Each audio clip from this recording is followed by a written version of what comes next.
Good morning, YouTube. I'm Lieutenant Sarah Blake Morgan. And I'm Staff Sergeant Dustin Biven. And this is a great Army day. I think it's a beautiful day. Now, the humidity is high. It is. It's a scorcher. Stay hydrated, but we are out here celebrating the 250th birthday of the United States Army. It can't be a better day.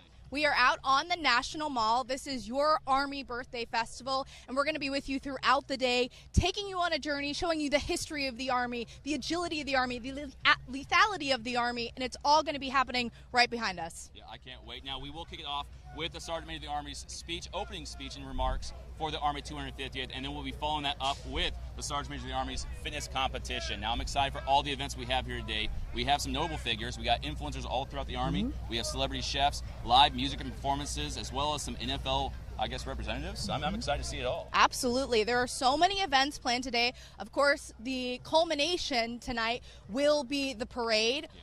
Through D.C. with President Trump watching the parade. It's going to be incredible. I know so many formations have been practicing. There are different historical periods, starting with the Revolutionary War. 6,600 soldiers marching in today's parade. Wow. It's going to be absolutely amazing seeing the strength, vigor, and dedication of all these soldiers in formation, showing homage to all those who came before us. The footsteps we follow, we're trying to relive those moments and showcase them to you, the American people, of the dedication and legacy of 250 years and what that brought. And what really makes sense is starting off a festival with a fitness competition. 100%. I mean, that's quite We Army, start right? our day that way. It's Absolutely. PT is free, as they say in the Army. So there will be 8 events that will be unfolding around 9:30. We'll be taking you through those. There are multiple teams that are trying to vie for the winner, the champion of this competition. But first, the Sergeant Major of the Army is going to speak. We're waiting for that to kick off in a little bit. I don't know if we could pan the camera over, if that's okay, just to check out what is happening right now. You have all the different teams in the fitness competition that are making their way over to the main stage to listen to the SMA kick off this competition. But hey, if you are out there, you are watching this feed and saying, I would like to come out to this festival, I want to see what the U.S. Army is all about, you can do that. 11 o'clock, this opens up to the public. Yeah, gates will be opening soon. If you have a team here who is competing in the Sergeant Major of the Army's fitness competition, please, in the comments, show your love, show your support. Tell us what it meant to you to wake up early in a community, PT with them, better yourselves for free, and relive some of those moments. Let's see what the Sergeant Major of the Army has to say.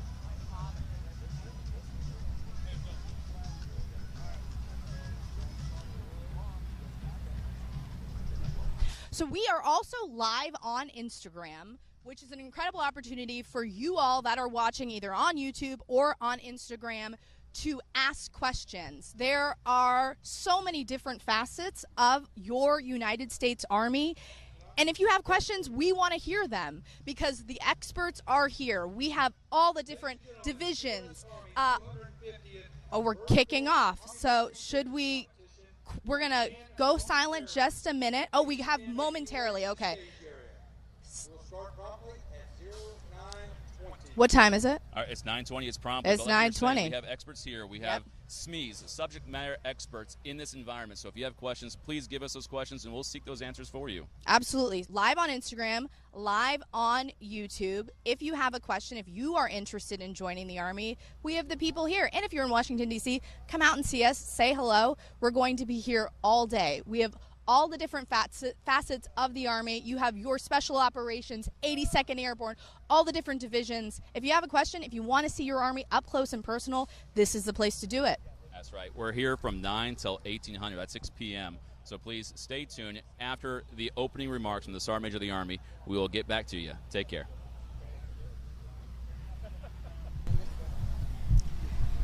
Okay, and that was your Sergeant Major of the Army kicking off this Army 250th birthday celebration on the National Mall in Washington, D.C. The atmosphere right here is incredible. It's absolutely wonderful. As you've heard, we have a diverse team out here competing for the Sergeant Major of the Army's fitness competition, even UFC members. I'm excited to see where we line up compared to some of these, stars on our television screen for the UFC fights. But our guys are stars, I would say, athletes. right? They're Yes. athletes. Who's your money on? I got to go back to ForceCom. I enjoy the environment, and I have faith in their ability to PT until they become proficient at some of these outstanding performance I guess, required events. Okay, we're going to shake on it right now. Oh, boy. Mine is on Team USASOC. Let's see what happens. Yes. Of course, I mean, Yeah. got to give a shout out to the boss. More importantly, though, what are your guys' money on? What's it on? What team do you guys represent? What team are you guys rooting for? Tell us in the comments. I'd love to hear. Absolutely. You could listen to us blab all day, but we know why you're really here. It's for those influencers, those Army accounts that you follow. You watch their reels come up on your feed and you laugh. I know I do. All day. All day. So without further ado, let's bring Captain Kimbrough and Sergeant First Class Butterworth in. We're going to hand over the feed to them. These two need absolutely no introduction. Yes. Thank you. Thank you. Hey, what is going on, YouTube? What's going on, IG? I am Captain Kimbrough, aka Kid Thunder 2, and I am here with Sergeant Butterworth. and we are here to welcome you guys and introduce you to the Army's 250th birthday. Sergeant Butterworth, how do you feel today? I'm just happy to be here to support the soldiers, be able to walk around, talk to them. If you have a question, ask us here. We'll be happy to answer it, and let's just celebrate the Army's 250th birthday. Yes, now let's bring it over to how important and how monumental this day truly is. This is the Army's 250th birthday, a once-in-a-lifetime event that all of us here today can share and be in. How do you feel about that today? I'm excited. I'm excited to be here. Again, this is about the soldiers, being here for the soldiers, talking to them, asking them questions. If you have a question, let us know, and we'll answer it. They'd like to know what your patches are. Our patches are, oh. Go ahead, you first, sir. Recruiting. Yeah, I'm recruiting commander out there in Chicago. Shout out to the Chicago Recruiting Battalion. Shout out to 3rd Brigade. I'm the company commander for Downers Grove Recruiting Company.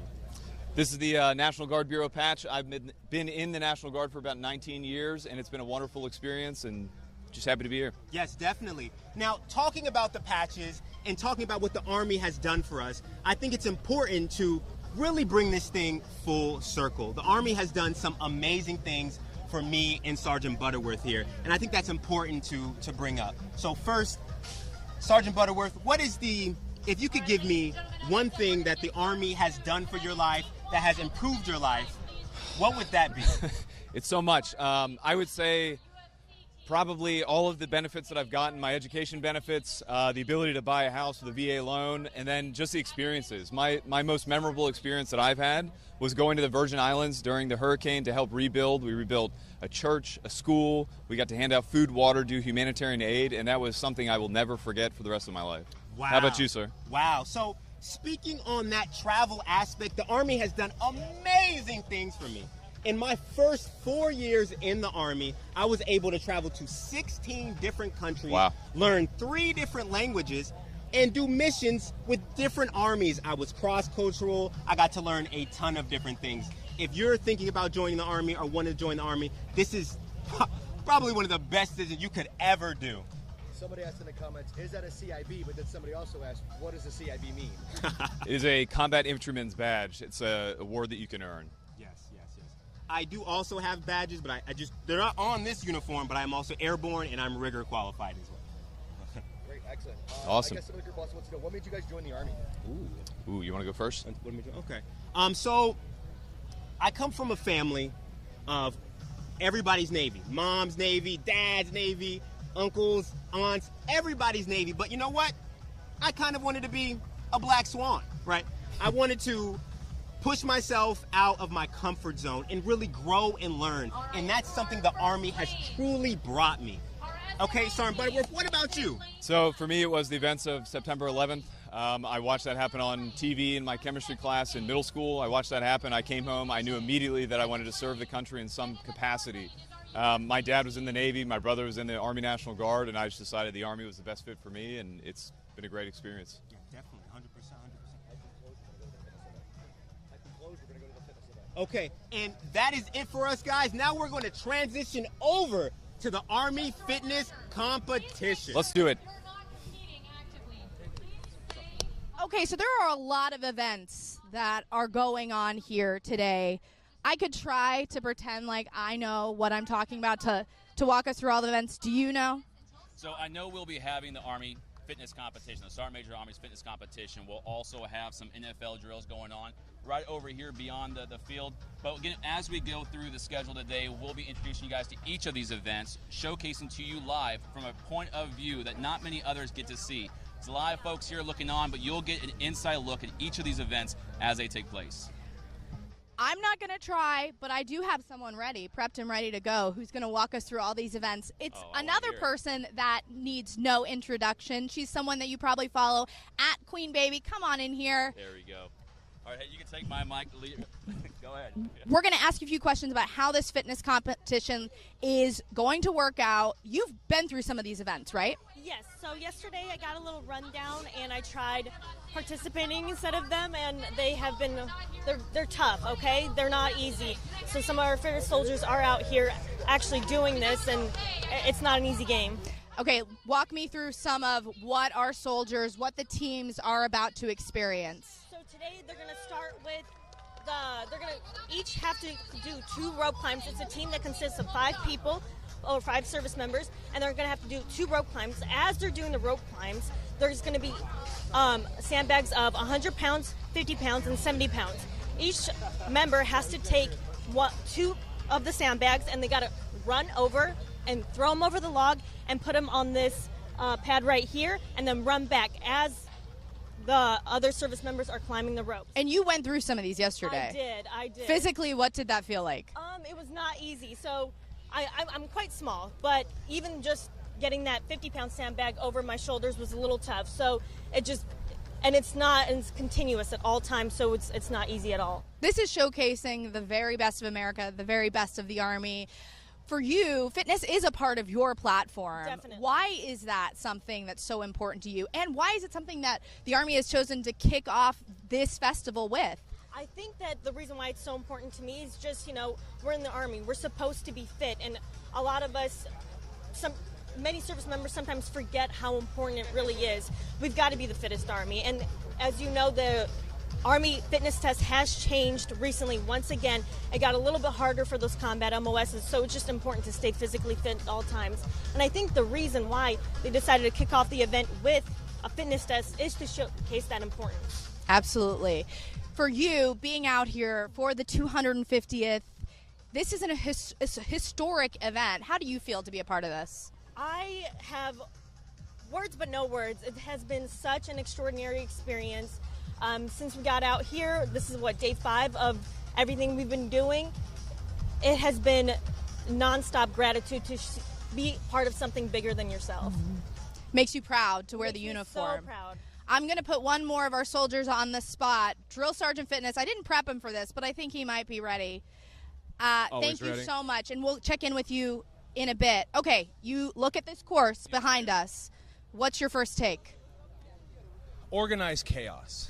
The competitors, I was out here yesterday as the competitors were strategizing, going through the motions, trying to figure out how they were going to get after it. And it's going to require a lot of teamwork and a lot of mental fortitude, because based off of what I saw yesterday, everyone's probably going to gas out within the first minute to 2 minutes, and then after that, it's all grit and mental fortitude after that. For you, what do you think is the toughest event that our soldiers are going to be going through today? I say for me personally, I think what's going to be the most difficult for them is the deadlift holding while someone is on the assault bike. Because holding 500 pounds amongst 4 people doesn't sound tough, but your forearm, your grip strength is really going to start to give out, and that's where you're going to have to dig deep. And also, if you're the teammate that's on the assault bike, you're going to have to push through knowing that your team members are really just waiting on you. Being a soldier, how important is staying ready, staying physically fit to you?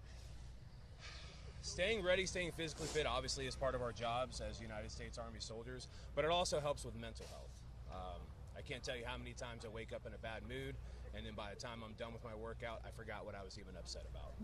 So physical fitness, obviously very important staple of what it is to be a United States Army soldier, but also just as a person, just getting through the day, getting up, and I think that's also why we do PT in the morning. It helps set the tone for the rest of the day. Especially if you're on a 5-6 mile run, you know your day can't get any worse after that, you know. Absolutely.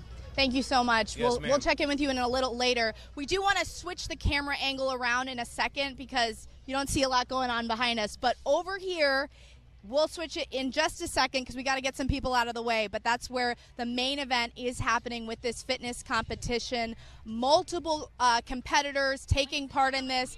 And it looks like it's going to take a lot of grit, a lot of heart. But that's exactly what our U.S. Army soldiers have. So we're going to flop this camera around right now. We'll come back to you in a little bit. Okay, what you're watching behind us is pretty incredible to watch. The strength, the fitness, the agility of our U.S. Army soldiers in the Sergeant Major of the Army's fitness competition going on right now behind me. You've got 3 of 6 teams that have competed so far. I'm going to introduce Queen Baby again. She's one of our favorite fitness Army influencers. You've seen 6 teams go through so far. What are you taking from this competition? That this is not something to play about. As you can see, these are some of the fittest soldiers, and they are struggling. I mean, they're doing great, but this is not an easy competition. Especially, I can't even imagine carrying those sandbags back after doing all of that. Yeah, let's talk about the worm here in particular, because that was pretty grueling to watch some of our soldiers go through. What's the weight? And for people watching out there that have never done this workout, this exercise, what does that feel like? And it's not something you could do on your own, right? It's a team event. It's not like a regular log where if somebody else is struggling in the area, somebody else can compensate. Everyone has to work together as a team. It is 375 pounds. It is split into 170, and I think 150 or 55 pound in between somewhere there.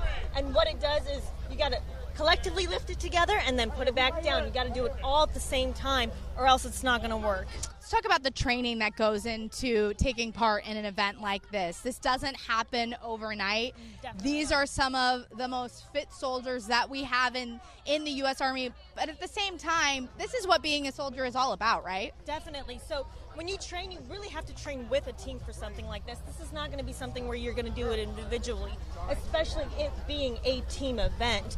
You got to train hard. Looking at the competition for you, you went through the events. What is the hardest of events? So for me, I'm a little height challenged. Same. So trying to get that sandbag over there and getting myself over there, that was definitely difficult. Additionally, that deadlift, and that's going to be more challenging on my teammates, if anything, because if we have to do it collectively, they'll have to be a little bit of pain for a little bit just to get us up there. But this is a proud day to be a soldier. Do you feel proud to be here to represent the uniform? Yes, I'm not in uniform, but I am so happy to be here today. And I think this is the most greatest branch in the United States military. So happy Army 250. I hope you guys enjoy it. Thank you so much for joining us. We'll get you back in a little bit. Another thing is, though, if you are watching this live stream on our U.S. Army YouTube page, you can come out here if you're in the Washington, D.C. area. The festival is open at 11 a.m. You can come and meet your United States Army. That is what this is all about. Get up close and personal with your soldiers, your Army. See what we are all about, what we do, the myriad of jobs that are available to you. And this is just a taste of it. Pretty soon, we're going to get one of our teams that just competed, just went through the shoot. Our Army Special Operations Command team is going to come over. We're going to get a debrief on how that actually felt going through, because I wanted to give them a few minutes to just have a breather, because as you see, this is a tough event. It takes grit. It takes determination. But that's what being a U.S. Army soldier is all about. Stand by for a few minutes, and we'll get them over to you in a bit. All right. Perfect. All right, how's it going, team? I'm here with the Sergeant Major of the Army after having just competed in his very own fitness competition. Now, Sergeant Major, how do you feel? Right now, I feel much better. Right afterwards, I felt smoked. Yeah. Now, what did it mean to operate in this kind of fitness challenge? This is your challenge, so break down kind of the purpose behind this. It seems really built on teamwork and kind of the support of one another. What's that mean to you? Yeah. We fight and win joint, but we also don't fight and win as individuals inside our services. And for us in the Army in particular, We fight as teams, squads, platoons, and companies. And so we wanted a true fitness test to where you're not going to win. You're not even going to come close to placing if all 5 people aren't fit and have a will to win. Because after you get done with that assault bike and the deadlift, it's all will. Who wants it more? Yeah. Now, Sergeant Major, to the soldiers out there who reach that wall during our ACFT, now the AFT, there's a wall you hit at some point during it. Yeah. Now, what's the mentality to get you past that? Purpose. Yeah. Like, you got to understand why we exist. It's no different in life if you want to be flip and be super serious for a minute. I mean, we all find ourselves in that place in our personal lives too. What in your personal life, what helps you push past that wall in your personal life? It's the same thing in our profession. You got to want it. You got to believe in something bigger than yourself. You got to be, you got to feel valued. Like, you can't win out there if you don't feel like you're a valued teammate. 100%. It works in life. It works in our profession. I love that, Sergeant Major. Now, Sergeant Major, we are here celebrating the Army's 250th anniversary. Yes, we are. Now, is there a message to the force and to those who have served and continue to serve and maybe will serve that you'd like to give as a Sergeant Major of the Army?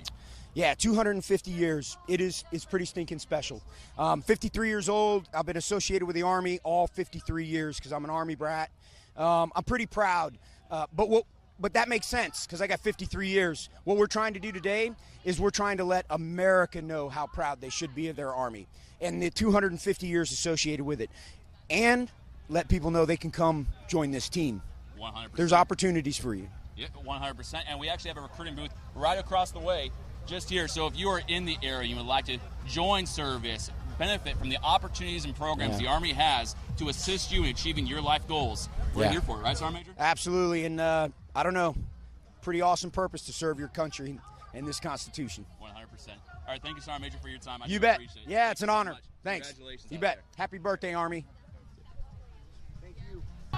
All right, team, we're back again. My name is Staff Sergeant Bivin. I'm here with Mr. Miller and Lieutenant Colonel Will. Now, this is a very interesting moment right now. Lieutenant Colonel, you were on the team with the Sergeant Major of the Army, is that correct? Yes, sir. All right, and 2 days ago, what was your rank?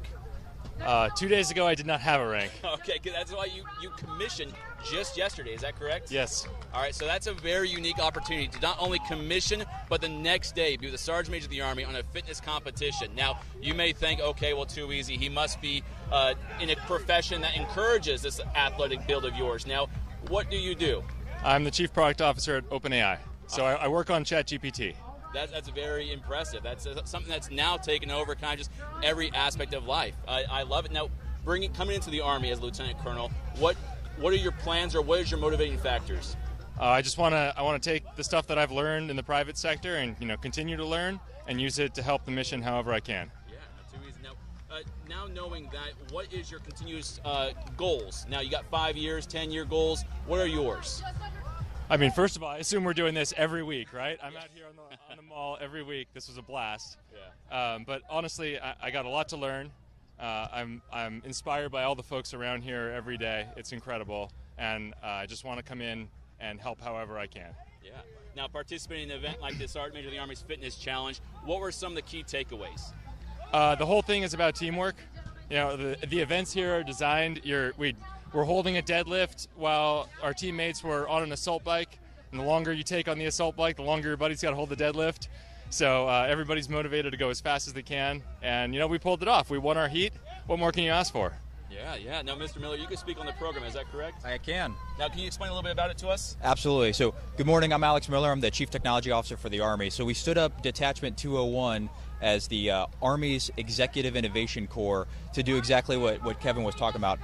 Bring in outside expertise, bring in high-tech expertise and talent to help the Army think about how we solve problems differently. And frankly, putting them in uniform helps because that's where the fight is. Getting them into units, allowing them to engage directly with our soldiers, sort of breaking the paradigm on Pentagon think, but allowing these guys who, one, really wanted to, which is the key thing for joining the Army, really wanting to, volunteering, and then as you're seeing it, building a culture of camaraderie, and then I'll throw this in for the Sergeant Major of the Army, like having that fitness culture as well really helps. Yeah, 100%.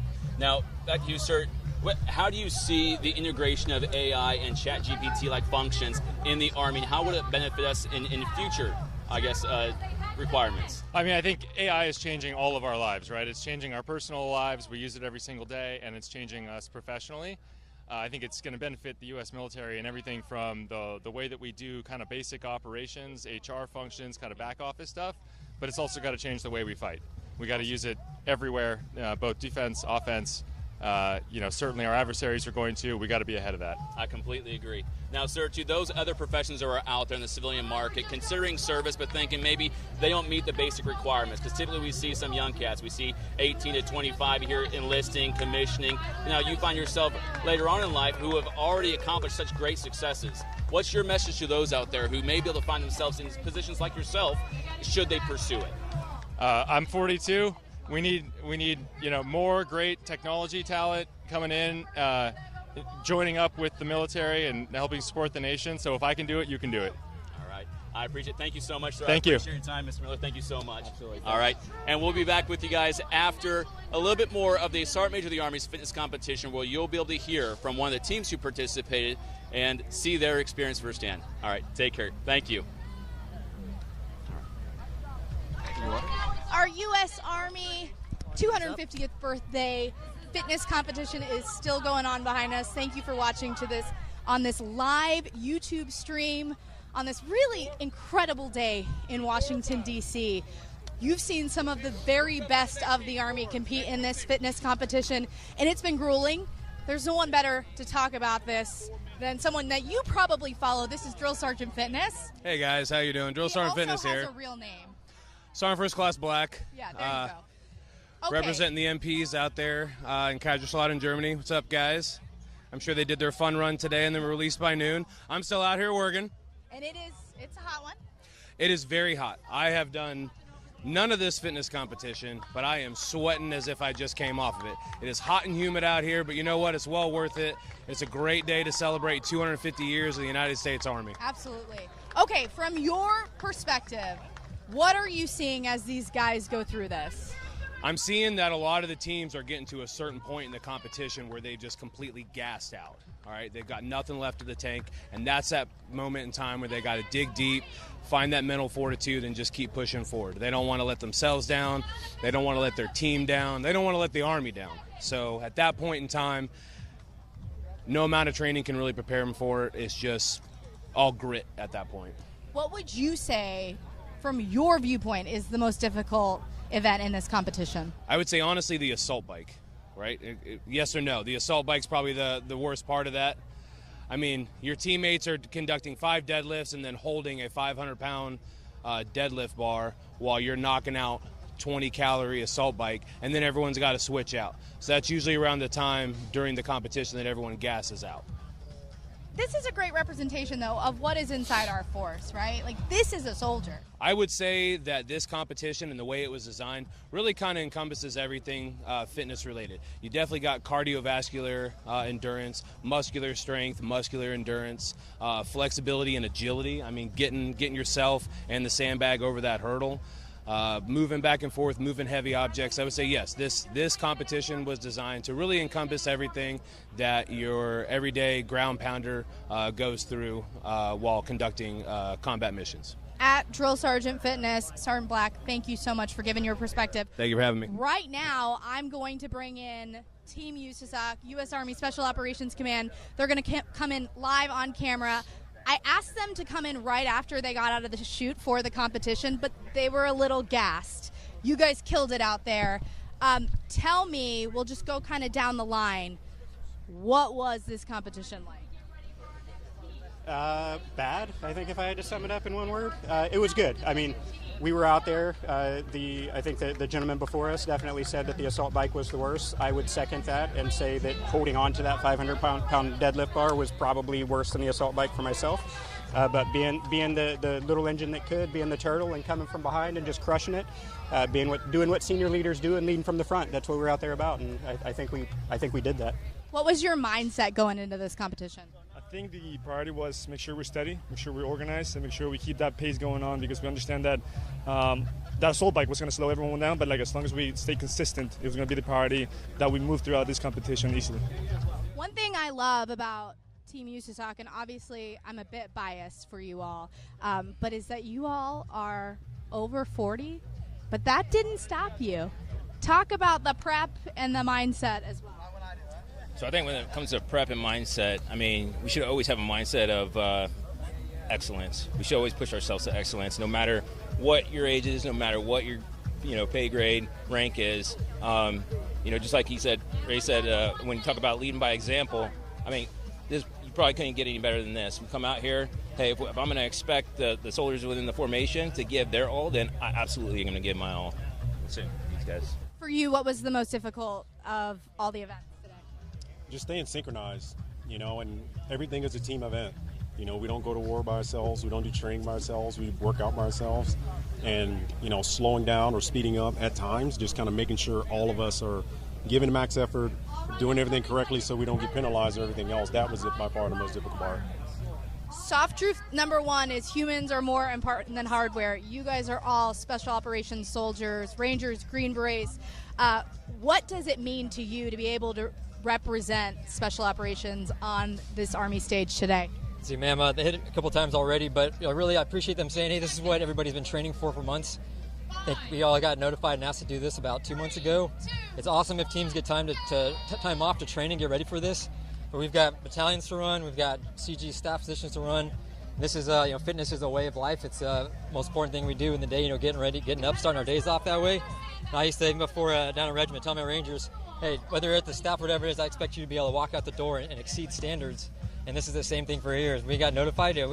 Our peers and our friends asked us to do this and get out and represent, and basically stepped right out from our jobs to get out here and be competitive. We wanted to win. We recognize it would be awesome for us to win this, but it's even better to have really any of the teams here to beat us. And so either way, we know we're setting a good example and leading from the front. So appreciate us being out here, and thanks to my teammates. That's a Ranger leading the way right there. One last question. How do you think this is going to shape out? Well, right now we're in second. I don't think anybody else is going to beat us. It's pretty strong. Okay, Team USASOC, I'll put my money on you guys. Thank you so much. Get some rest, but I know that's not really in your wheelhouse, resting. Thank you guys, and thanks for competing.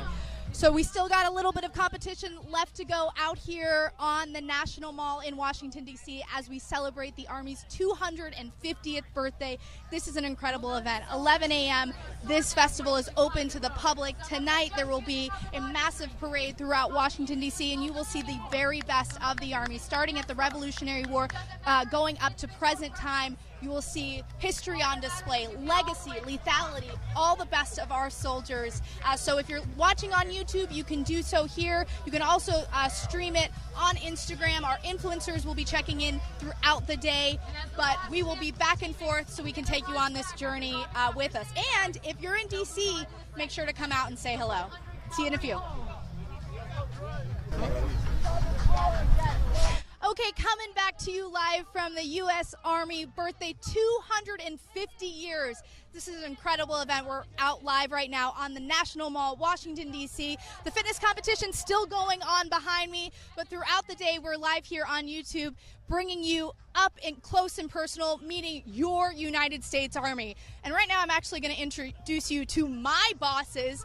Come on in here, Lieutenant General Jonathan Braga, CSM Joanne Nauman, and Chief Warrant Officer 5 Steve Finney. This is the command team from U.S. Army Special Operations Command. They're here up close and personal. Sir, starting off with you, what does it feel like to be here today? 250 years. It's great to be part of this historic moment.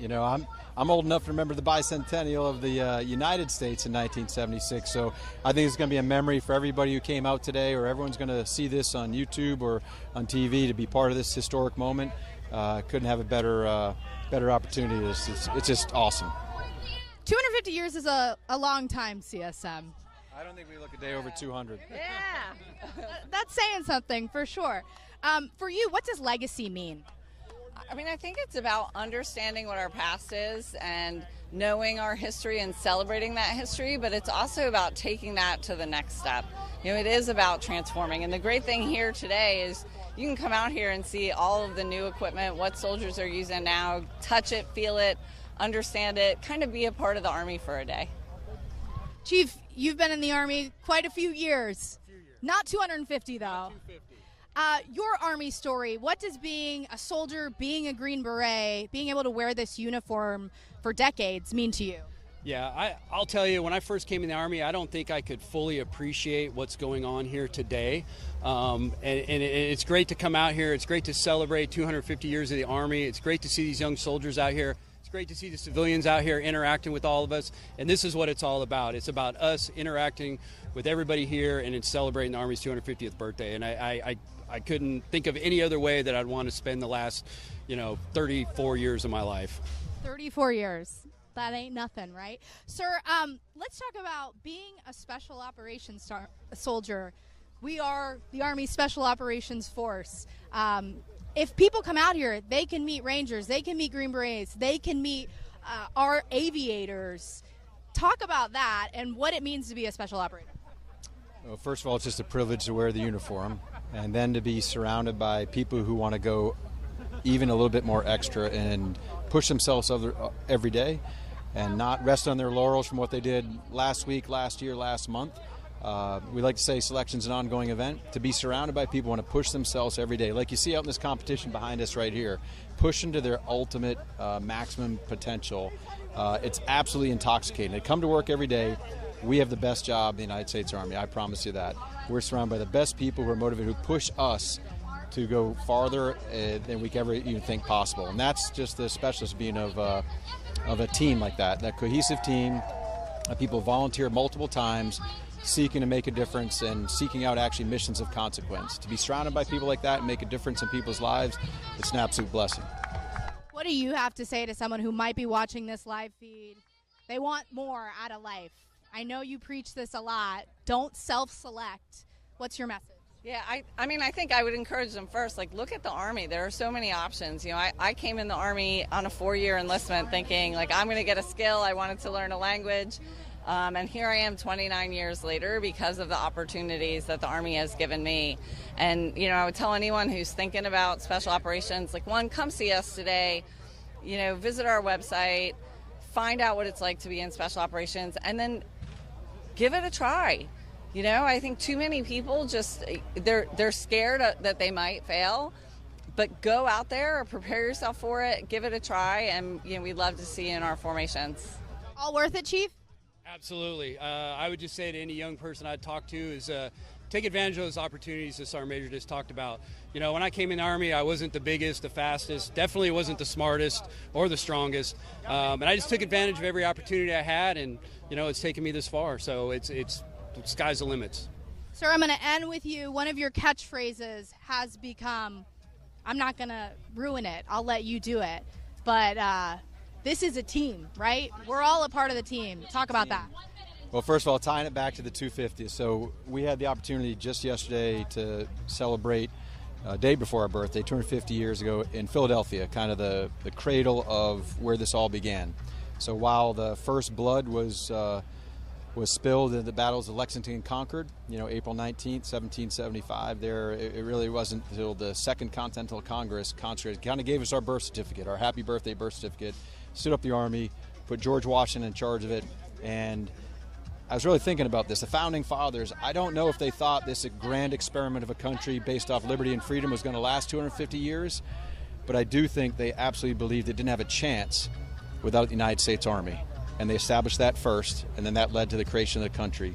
So if you want to join that lineage, 250 years strong, wear the cloth of your nation, we just want to say we got a jersey for you. Come on and be part of that history. I love that. Thank you so much, sir. And thank you all for being out here and taking part in it live. But you heard it. I don't know how I could sum that up better. This is your United States Army. These are your United States Army Special Operations Forces. Take to heed what they said. You could be a part of this team, and I'll tell you, I joined a little bit later in life at 31, and this is an incredible team to be a part of. We'll be live streaming throughout the day. We'll come back at you in a few with a little bit more. Hey, what's going on, everybody? So I am here to interview Sergeant First Class Raymel Shaw, the United States Army. Woo, Shaw. All right, that's a pretty short name. Hey, brother. So first question is, where do you recruit out of? I recruit out of Laurel, Maryland, from the Baltimore Washington Company. From the Baltimore Washington Company. Yes. Okay. So today, what I want to do is I want to ask you some of the benefits and the procedures that people can go through to join the Army. Okay. All right. Sounds good, sir. Good. So, in your opinion, what is the number one best benefit to joining this great Army? Well, in my honest opinion, the number one benefit is that you do get to serve your country honorably. Honorably? Honorably. Okay, that's what's up. And so if you were to give me give me 3 more things that you think people could benefit from joining the Army. 3 things I think people get from benefiting joining the Army is you definitely get to start your career, so you can have a career path. You absolutely can get your education, so while you're in the military, whether you choose to do reserve or active duty. And then also you do get to go out and travel and see the world, so you do get different opportunities and build skill sets, discipline, and structure within your life. Okay, so you know what? We're not just going to bypass that career thing like that. All right, hold on, let's bring that back. Let's bring that back real quick. Yes, sir. Yes, sir. So are you telling me right now that the Army could be a stepping stone to somebody's future? Absolutely, sir. Okay. Absolutely. So how can people use the Army as a stepping stone to benefit themselves towards their goals? So one of the benefits and the stepping stones they can use is, let's say somebody wants to do IT. We have multiple IT jobs, logistic jobs, medical jobs. If you use the Army, you can do your 3 years time in service, right? You get to choose joining the military. So it's one of the things that the Army has as a first stepping stone to building your career. Whether you do your 3 years and get out, you can continue that on in the civilian world. That's great. You know, and it's funny you bring that up because a common misconception is that the Army is only combat jobs. So you're telling me right now, that there's more than just combat jobs? There's more than combat jobs. We have over 150 plus career jobs you can do in the Army. 150 jobs? 150 plus, sir. Oh, so what you're saying is somebody that's looking to join the Army can just walk right into a recruiting station and a recruiter can tell them about all these jobs that they have? Yes, sir. Okay, woo, okay. Yes, so sir. I heard a rumor, and you just said it too, you just confirmed it, that the Army also has education benefits. Yes, we do have education benefits, even if you would like to do active duty full-time or even the reserves, which is part-time for the military. So can you break down, how much money does the Army actually pay for school? So you can get up to $4,000 for tuition assistance a year, right? $4,000? $4,000. So if you're doing 4 years, that's $16,000 that you can get for education, and that's not even talking about your GI Bill. $16,000. $16,000, You gonna sir. give me $16,000? Hey, sir, you might not need it, but hey, you can get it. That's good stuff. That's good Absolutely, stuff. absolutely. So tell me about this GI Bill. What is the GI Bill? I've never heard of this thing before. So once upon a time, right, so soldiers decided, we do need to get our education right. We need to be smart, intelligent, absolutely, when we're serving the military. So what the military did was offer education benefits for service members, whether you are currently active or serving, or even if you get out as a veteran. So you can also still get your education paid further for within the military. So does the GI Bill cover tuition? So you already get tuition assistance from your TA. Ooh. So even then, and then also your GI Bill can also cover for your room and board as well. So you gonna pay me for housing now too? Hey, look, hey. Don't sweet talk me like that, man. Don't sweet talk me like that. Gotta get it, right? Gotta get it. Okay. Mm-hmm.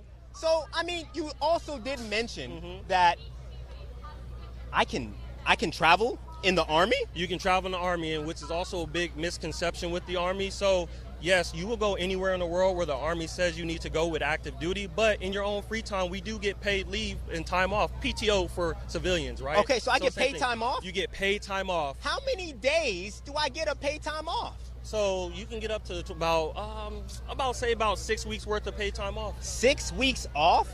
And this is not even including our vacation time. The time off for the holidays. So that's Christmas, Thanksgiving, Martin Luther King's Day, President's Day. Woo! 4th of July. We got to represent 4th of July. Goodness gracious, I get all this paid time off. I get vacation and holidays. Oh man, now this looks like the best job in the world. In the world, hands down. You can't beat it. Hey, I've been in 17 years myself, so it's been a long ride. I came in, did this for my son. It's been beneficial. He's going to have a great future ahead of himself as well, thanks to the Army. I can only thank the Army for that, 100%. So you're even going to encourage your children to join the Army? Yes. That's how good the Army is? Yes. Okay, all right, so let's switch it up real quick. Let's switch it up. Mm-hmm. So what is your MOS? So my MOS is a 14 Tango, so I'm a Patriot Missile Maintainer Operator. Okay, look, for all us normal people, right? All right. What does that even mean? So that means I work with the Patriot Air Defense Missile System. So what we do is intercept missiles. So missiles, rockets, things like that. So. Ooh, that sounds correct. fancy. Yeah. That sounds so. In your opinion, I mean, what are the, my favorite question? What are the top 5? Top 5. Okay, we can do top 5. Give me 5. I'll give you 5. I'll give you 5. So okay, give me your 5. So top 5 first is I'm going to tell you is logistics, right? So a lot of people like logistics jobs. So that's either being unit supply, automated logistics specialist, human resources, or we can do medical. A lot of people love medical. So people who do want to be nurses or do want to get in some medical field, we have that as well. So hold on, let's dig into this logistics thing, right? Okay. Logistics is the best jobs in the Army right now. Everybody's looking for them. We get it all the time. Everybody's looking for them. So why are logistics? I mean, can I get certifications? You can get certifications. I guess, okay. What else can help me with these? Wait, hold on. I heard that you can get stationed almost anywhere in the world with logistics jobs. You can, absolutely, 100%. So that could be here in the United States, that could be in Korea, that could be in Germany, that could be in Japan. It don't matter. Woo, wherever we are, logistics is needed. That's 100% some good stuff. Everywhere. Absolutely, That's some sir. good stuff. Absolutely. All right, so let's break it down. You said medical jobs are next? Medical jobs. Okay, medical so jobs why are next. medical jobs? So a lot of people want to get into the medical field, right? But it's really hard to get those certificates and everything. So what the Army does is, hey, you come in and you do your medical career. Guess what you can do on the outside? You already have the certificates. You already have the career experience, correct? And look, you can still do college while you're in, so you're also getting the double benefit of the education and the certificates and the experience. So it makes you so competitive when you go out here into the working world. So goodness yes, gracious, sir. Man, you made me want to join all over again. Hey, come on, sir, we can do it. Okay, we can do it. While we're talking about joining, yes, could I join the Army with? What if I'm not a citizen? So if you're not a citizen, you can be a permanent resident. I can be a permanent resident? Permanent resident, So what does that mean? Break that down for me. Is there a certain type of card maybe? So you need a green card. So being a green card holder, so a permanent resident, as long as you have your permanent resident card, you are allowed to start the process and actually join the United States Army. Okay, so I could just have a green card and then I could join. Wait, hold on. So can I get citizenship through the Army too? So here's the surprising thing that many people don't know. Tell me. You can get the accelerated citizenship process started. So that means once you do join the military, right, within 6 months to a year, you'll be a United States citizen. 6 months to a year? You'll be a United States citizen. That's all it takes? That's all it takes. So let's say you got your green card today. I actually enlisted 3 people who just got here, got their green cards. They're enlisted. They're still waiting to go to basic training. But once they start that process and leave to boot camp, process for acceleration. They would have got here, been permanent residents for about 6, 7 months.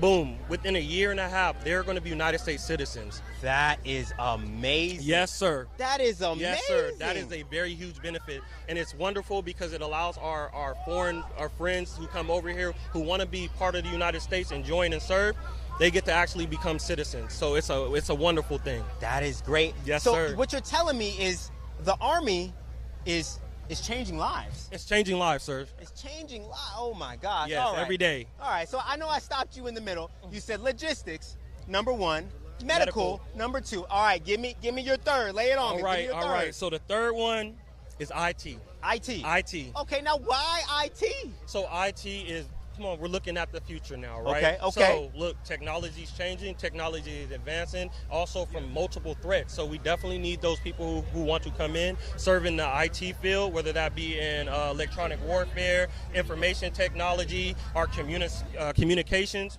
Hey, we need those people that want to come in and help defend the nation from another war that we have to fight through the cyber side. So basically what you're saying is IT is the future.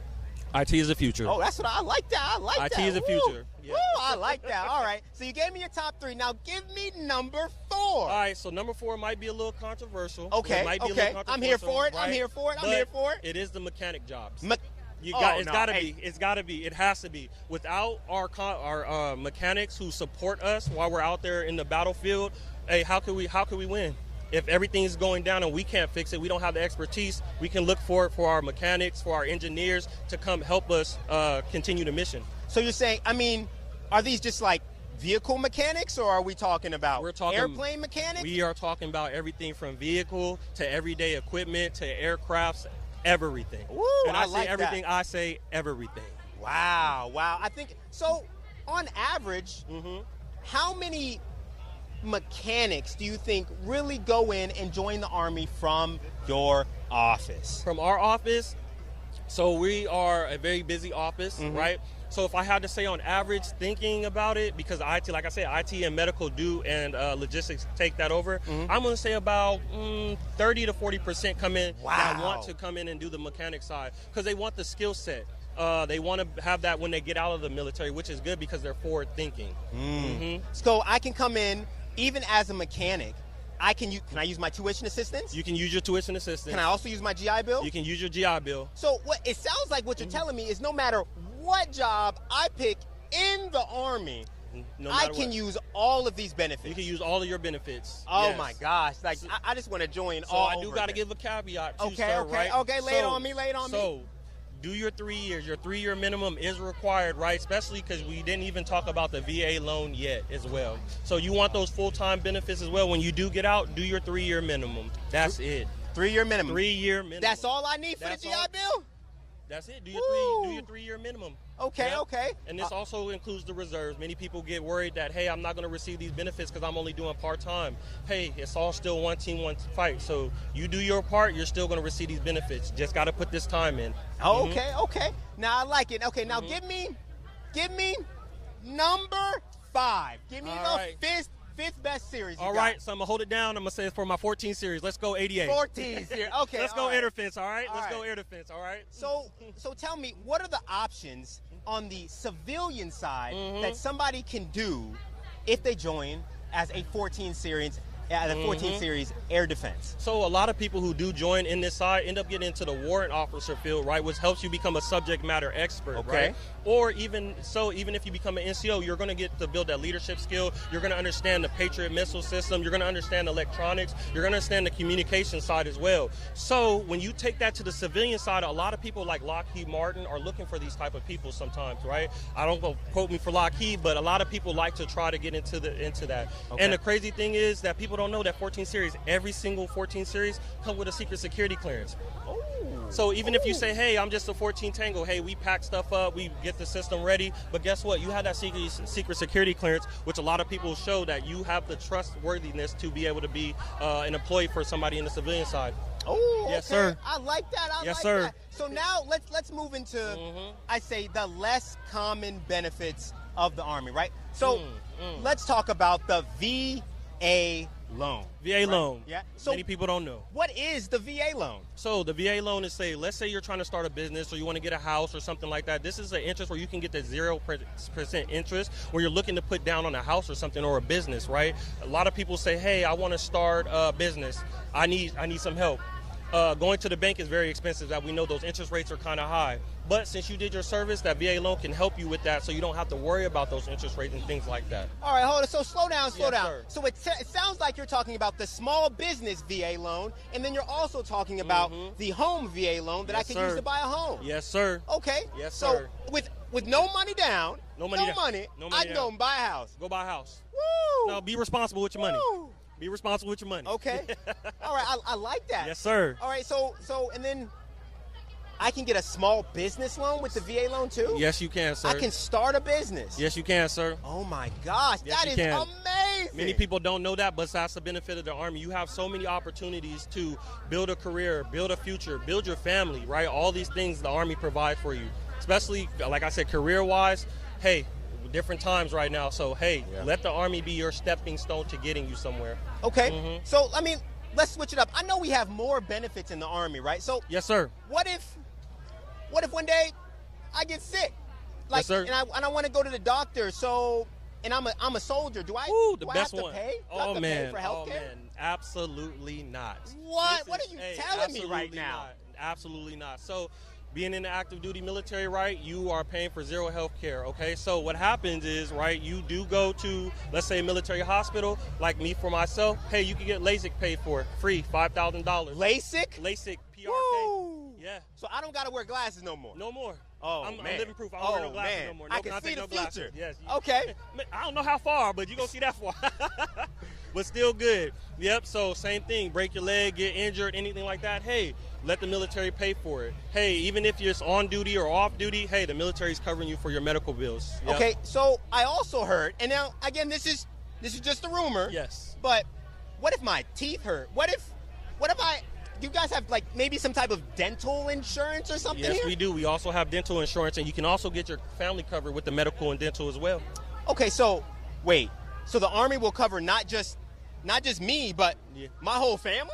Your family, yep. My whole family. Yes. So my whole family's covered. Yes. Oh my gosh. Yes. Oh my gosh. So Mhm. you know what? I think we have exhausted a lot of these active duty benefits that the Army can offer you. Yes, now sir. let's switch it up. Let's bring it on over into the reserve To the reserve side, yes. A lot of people are curious about that because they do not know. So. Okay, so tell me, what is the Army Reserve? Because I'm active duty. I don't even know what the Army Reserve is. All right, that's wonderful. I'm glad you asked me, sir. So Great. the Army Reserves is part-time military. So you're going to work 2 days a month, 2 weekends out of the summer, right? So what happens is you can also stay in your local area. So let's say you wanted to join and you want to do one of the logistics jobs. Great. Let's find you a unit nearby. We find that unit. You go to basic training. You go to your job training. Don't worry about where the Army's shipping you. You're coming back home.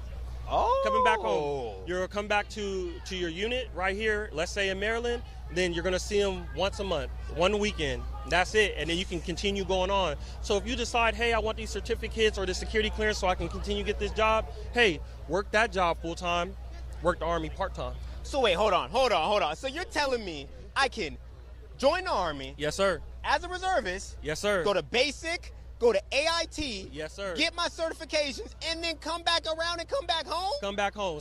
Be with the family. Oh, no, you sweet talking me again, hey, man. Look, hey, You're look. sweet talking me. Hey, this is the Army sweet talking. Oh, this is the Army sweet talking. snap. Oh, Mhm. snap. Yes, sir. So you said, can you go over me? When exactly do I work? What is working in the Army Reserve? So the Army Reserves is a Saturday and a Sunday. Just a Saturday and Sunday. That's a Saturday Well, and how Sunday. many Saturdays and Sundays? Hey, so how many years in a week?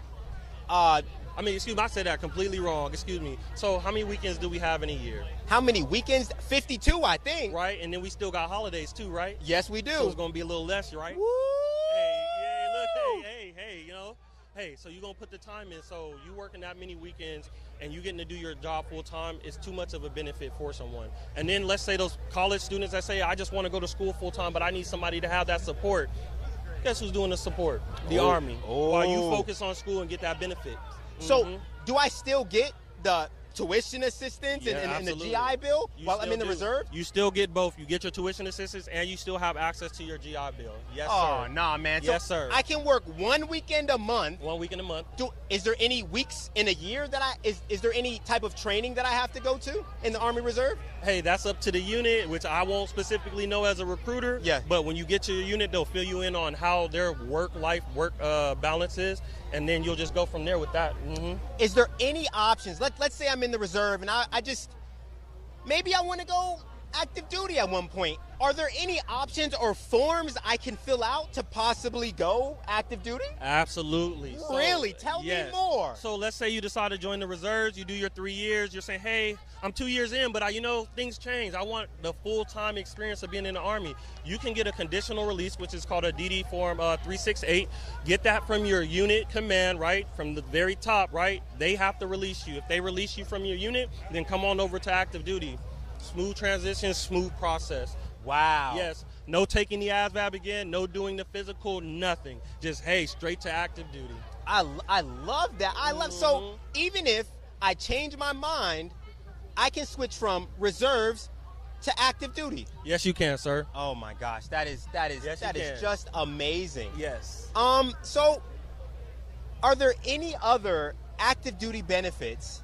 Are there any benefits that are specific to active duty, or can I get everything on active duty in the reserves as well? So there is a difference, right? Okay. So with active duty, let's say full medical, right? Tuition assistance still paid for, full-time pay. So for people who believe that, hey, I'm going to be in the reserves and receive full-time pay, wouldn't necessarily be fair since you're only working 2 days out of a month, correct? So with the reserves, the medical is 50%, right? Okay. So your 50% discount, the same for the dental on that side. But the beautiful side is the education does not change. Wow. Yes. The education Wow. side does not change. So if you, like, a lot of students will come and say, hey, I would like to join the Army. I can't do school full-time if I'm in the active duty, so we suggest the reserves. And some people say, hey, I would like to still pursue a career, but I'll do school part-time. Many active duty soldiers have gotten their master's degree while being in. Wow. So that's a misconception. You can still get your education while you're active duty. It depends on the person and how hard you're willing to work. So I can get a bachelor's and a master's degree? Yes, you can. Woo! Got to put the work in. Goodness gracious, goodness gracious. So, all right, so let's keep going. Let's Absolutely, dig a sir. little deeper Let's into dig. the Army, right? Let's go. All Let's right, go. so we're going to talk about duty stations now, right? Duty stations, because yes. you told me that I can get stationed all around the world. All around the world. Okay, so in your opinion, what is the number one best duty station in the Army? Whew, that's a good question. I've been a few places. I haven't been everywhere, so I can't say places I have not been, but for the places I've been, I love Korea. So that's just me. I love Korea. I love Osan. I love Kunsan. Korea is one of the best experiences I've had. Bliss is nice as well. I like Bliss. Was there for about 6 years out of my military career. Bliss? Yeah, Fort Bliss Okay. in El Paso, Texas. So Korea number one. Korea number one, hands down. All right. Wouldn't change it for nothing. Are you about to tell me Fort Bliss is number two? Hey, I haven't been everywhere, so that's why I can't. So Hey, Fort I haven't Bliss been- is number two? Hey, for me, because I haven't been everywhere. I only been to Fort Sill, so other than that, Fort Sill. So, Okay. All right. Now, number three. Number three. Give me. We'll go through five. Number three. All right. If number one is Korea, number two was Fort Bliss. Uh-huh. What would number three be? So from my experience talking to other people, a lot of people like going to Fort Carson. Okay. Or a lot of people also like going to Fort Bragg in South Carolina. Okay. Yep. And number five, from what, like I said, it's only my experience. Okay. Some people also like Fort Hood. I know Fort Hood got its own story, but it's now called Fort Cavazos. Okay. But a lot of people say that as well. Okay. Yeah. Oh, Fort Hood. Okay. So personally, myself, I have been to Korea and I have loved it, man. Loved it. Loved I it. just feel like there are so many amazing things to do overseas. Yes, sir. So, is going overseas something that every soldier has the opportunity to do? Absolutely. Okay. Absolutely. So, I mean, do you think that every soldier can pick their job at a recruiting station? Is that even an option? Is there a number that coincides that maybe, hey, I can get this job and get this duty station? So I'm glad you asked that, sir. So when it comes to joining the military, right, and talking to United States Army recruiter, it is good to tell the recruiter you do have interest in certain career fields. But us recruiters, right, we love to be honest and transparent with our applicants, so we do tell them, hey, jobs are available by training seats and things like that. But some jobs do come with, signing bonuses. Some jobs do come with duty station location. Some jobs do come with other options where you can actually go to airborne school, ranger school as well.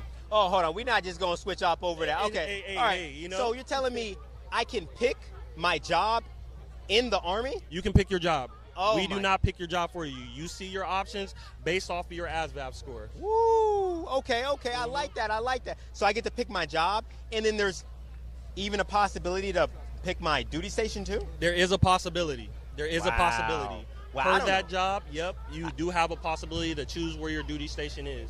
Not every job has that. I Yeah. don't want people to believe Of that. course. Yeah.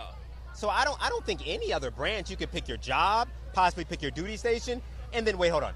You told me we got bonuses? Got bonuses. Oh my! Got bonuses. What? We got bonuses? Got over here? bonuses. Yes. All right. So yes, I can join the Army and I can get a $500 bonus. 500. Yeah, 500 is probably around the smallest I've probably ever seen. If that's small, that's small. What is big? So the biggest bonus I ever seen while being in recruiting is $50,000. $50,000? That is the biggest bonus I have seen, sir. Wow. Yes. So there's a possibility I could get a job, I could get a duty station, and a possibility I could get $50,000. $100,000. This is correct, sir. Yep. Wow. Wow. Yep. The Army has a ton of benefits. A ton of benefits. A lot of options. A lot of things you can do. Education, medical, career, security clearances, experience, travel. What can you not get in the Army? That's very What true. can you not get in the Army? Is there before we wrap it up, can I get tell me your best experience in the Army? Overall best experience? Yes. Through my 17-year career. Your 17-year career. So I love telling this because I do tell this to my applicants. My number one experience in the Army is meeting people. It's meeting people because getting away from home, before I joined the Army, I never left California. Wow. I never left.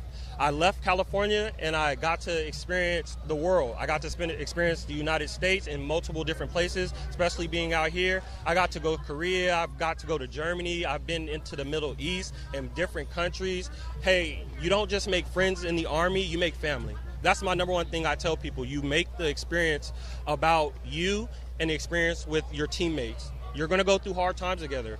It's not always easy, but your family members get you through it. It doesn't have to be people that are blood related.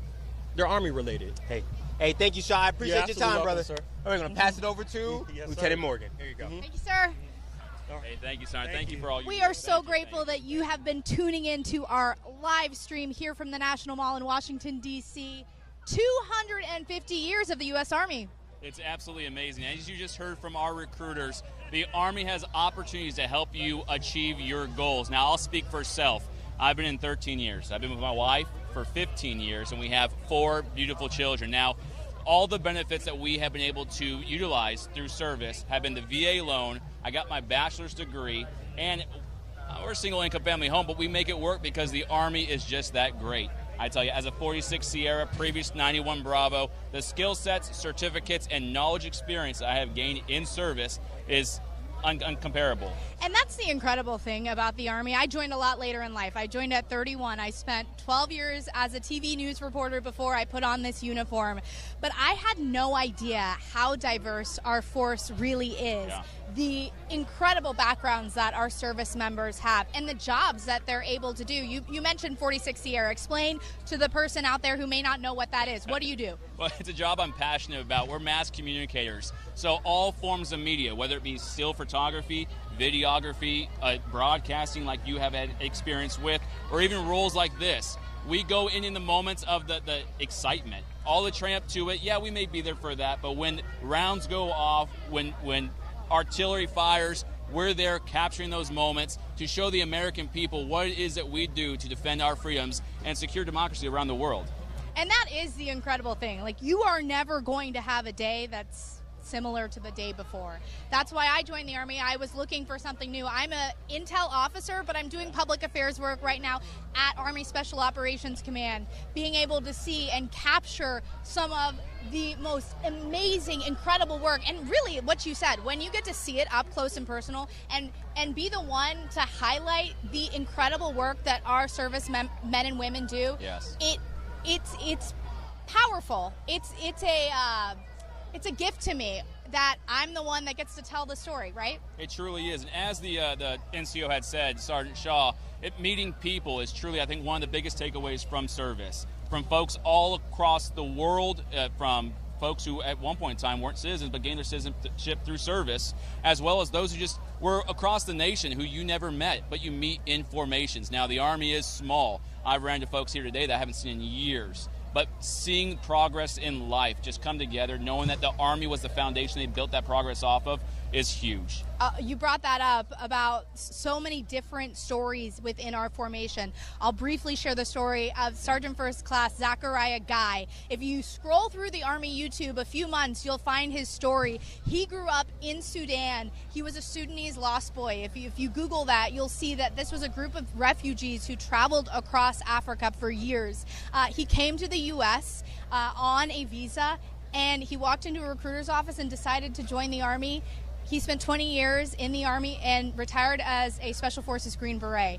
The incredible background to see where he came from. He was once a refugee, and then to have this prestigious career, multiple combat deployments as a Special Forces soldier, it really just touches your heart. And those stories are not few and far between. They're everywhere within our formation. Yes, and as you said earlier, don't self-select, right? You may find yourself later on in your years. You may be 30, and you say, hey, the Army's not looking for someone like me. I've already done X, Y, Z. No, we are. Go to your local recruiting station, go on Google, figure out where that's at, and call. Inquire. That's all it takes is asking that question. Then you're going to have a passionate recruiter on the other line saying, hey, I think we can make something work. What are your goals? And let me help you achieve that through service. It's an amazing opportunity. Hey, it changed my life. As I said, I was 31 years old when I shipped off to basic combat training, had a career that I loved, but I wanted something different, and it completely changed my life. Going to basic at Fort Leonard Wood and then Officer Candidate School at Fort Benning, it was a little different than the life that I was used to in Charlotte, North Carolina, very comfortable, but it gave me a kick in the tail and changed everything, and it's one of the best decisions I've ever made. And now you're here in Washington, D.C., celebrating the Army's 250th birthday. There we go. Here I am. All it takes is the question, the initiative. That's it. Yes. That's all and it if you don't go through with it, okay, but just you never want to wonder what if. That was my thing. So I walked into the recruiter's office, and the rest is history. Hey, I love that for you. And like they say, this will defend, right? We are Absolutely. American soldiers here celebrating the 250th birthday of the United States Army. Okay, so we're going to take a quick pause. Correct. We are so grateful for you tuning in to this live broadcast of the 250th birthday of the United States Army here in Washington, D.C. This festival is still going on. It started at 11. We'll go a few more hours, and this is your opportunity to meet your U.S. Army. You have all the different equipment, technology, the soldiers, the people that you want to hear from. You can speak to them, go up to them, talk to them. Yeah. Recruiters out here as well. We invite you to come out if you're in D.C. If you're not, in a few minutes, we'll be back, right? That's correct. We'll be back showcasing the awards ceremony for the Sergeant Major of the Army's fitness competition. Okay, I think we made a bet earlier, so we're going to see who wins. I think the Sergeant Major may have this in the bag. I'm going to be honest. Seeing his performance, is that who's going to take it? Am I about to lose? We haven't heard it yet, gosh, but deeply impressed. I think we're going to both be losers on that point. Okay. But never bet against Sergeant Major of the Army. That's no, for that's sure. True. That's true. Yeah. We set ourselves up for failure on that. But we will be back. We'll be showcasing you guys the awards ceremony. Again, if you're in the D.C. area, please come on down. The gates are open, and we are here for you, showing the American people what the Army truly is, what we've been about, and where we're continuing to go. So if you can make it down here, please do. If not, continue to share this feed to all those who may want to participate in seeing what's going on. We'll see you soon. We'll be back in a few minutes. Yeah. But don't stop streaming, because we'll be back. Yeah. All right. Take care. All right. Hey, we're just going with it. Absolutely. Moving. This is live television, right? All right. We're on the move, and it's about to be a big moment. Yes. Right? Time now, Sergeant Major, actually the Secretary of the Army right now. I'm going to come in front of you over here. Secretary Driscoll is talking. We're about to position ourselves so you guys got a clear vantage point of Army senior leaders announce who the winner is of the Sergeant Major of the Army's fitness competition. And this was an incredible competition to watch. The best of the U.S. Army on display. These are teams that are the best of their units. They've been training. Peak physical fitness. Oh, yes. Made me feel motivated. Also tired. Sweating just watching. Hey, but what the Sergeant Major did announce before we were able to get back on is that his team of old men, as he says, placed ninth out of 18 teams. Do we know the ages of that team? We don't. But we know one of them is 41, recently commissioned. So, hey, watching out there, if you're like, oh, I'm too old, what's your excuse? Yeah, you're not too old. You can be Army strong, enlist, join, and prove it. But it really is an incredible day out here. There's so many scenes to watch. If you look over here, you have all the different participants of the parade, of the festival. The parade's going to kick off 6:30 this evening, rain or shine. We just did find that out. Yeah. Weather so far has held off for us. We're hoping it does. But we're going to let you listen in to the Secretary of the Army, Dan Driscoll, speak right now. And then coming up, you will also hear the announcement of the winner of the fitness competition. Take a listen. Okay, we are back out live on our U.S. Army 250th birthday live stream. And guess who we have behind us? The winning team of the fitness competition out here on the National Mall. Okay, you all just were announced. First of all, tell America who you are. We're Third ID's fitness team. What, a man of few words. How do you feel? How was the competition? It looked grueling from where we were. It was pretty painful. We trained really hard for the last month. Most of us train like this every day to prepare for stuff like this. But we definitely had to go to a dark place to get it done, and training really paid off. Tell me, for you, what was the event that you really struggled through and had to dig deep? The last sandbag carries that we did. That was a little rough. Yeah.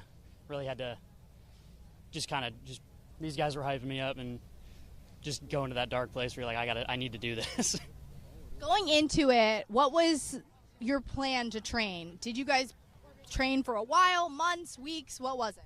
Yeah, we trained for about 4 weeks together. Major Cash did a screening process with all of us to see who would fit best on the team. And we got together in Jordan Gym at Fort Stewart every morning. And from there, on Saturdays, we would go into a CrossFit gym locally and train kind of what we thought the event would be as much as we could. And we definitely prepared, thanks to Major Cash, prepared really well, and yeah, paid off. So, did you expect to take the trophy? Absolutely. With a lot of confidence. Absolutely. Okay, so you didn't have any doubt in your mind coming off that court. For you, what was the most difficult event?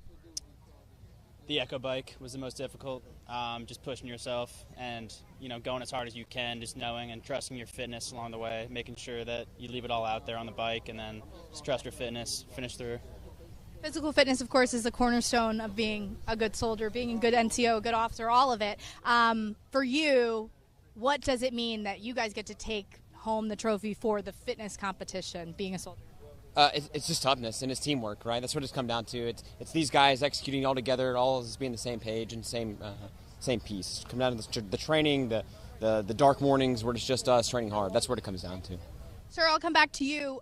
There's a lot of people that are watching this feed that might be looking at you all, sitting at home thinking, I wonder if I could do that. They want something else. They want something more. What's your message to them about maybe taking that first step, going to see a recruiter, going down the Army path? Anybody can do it.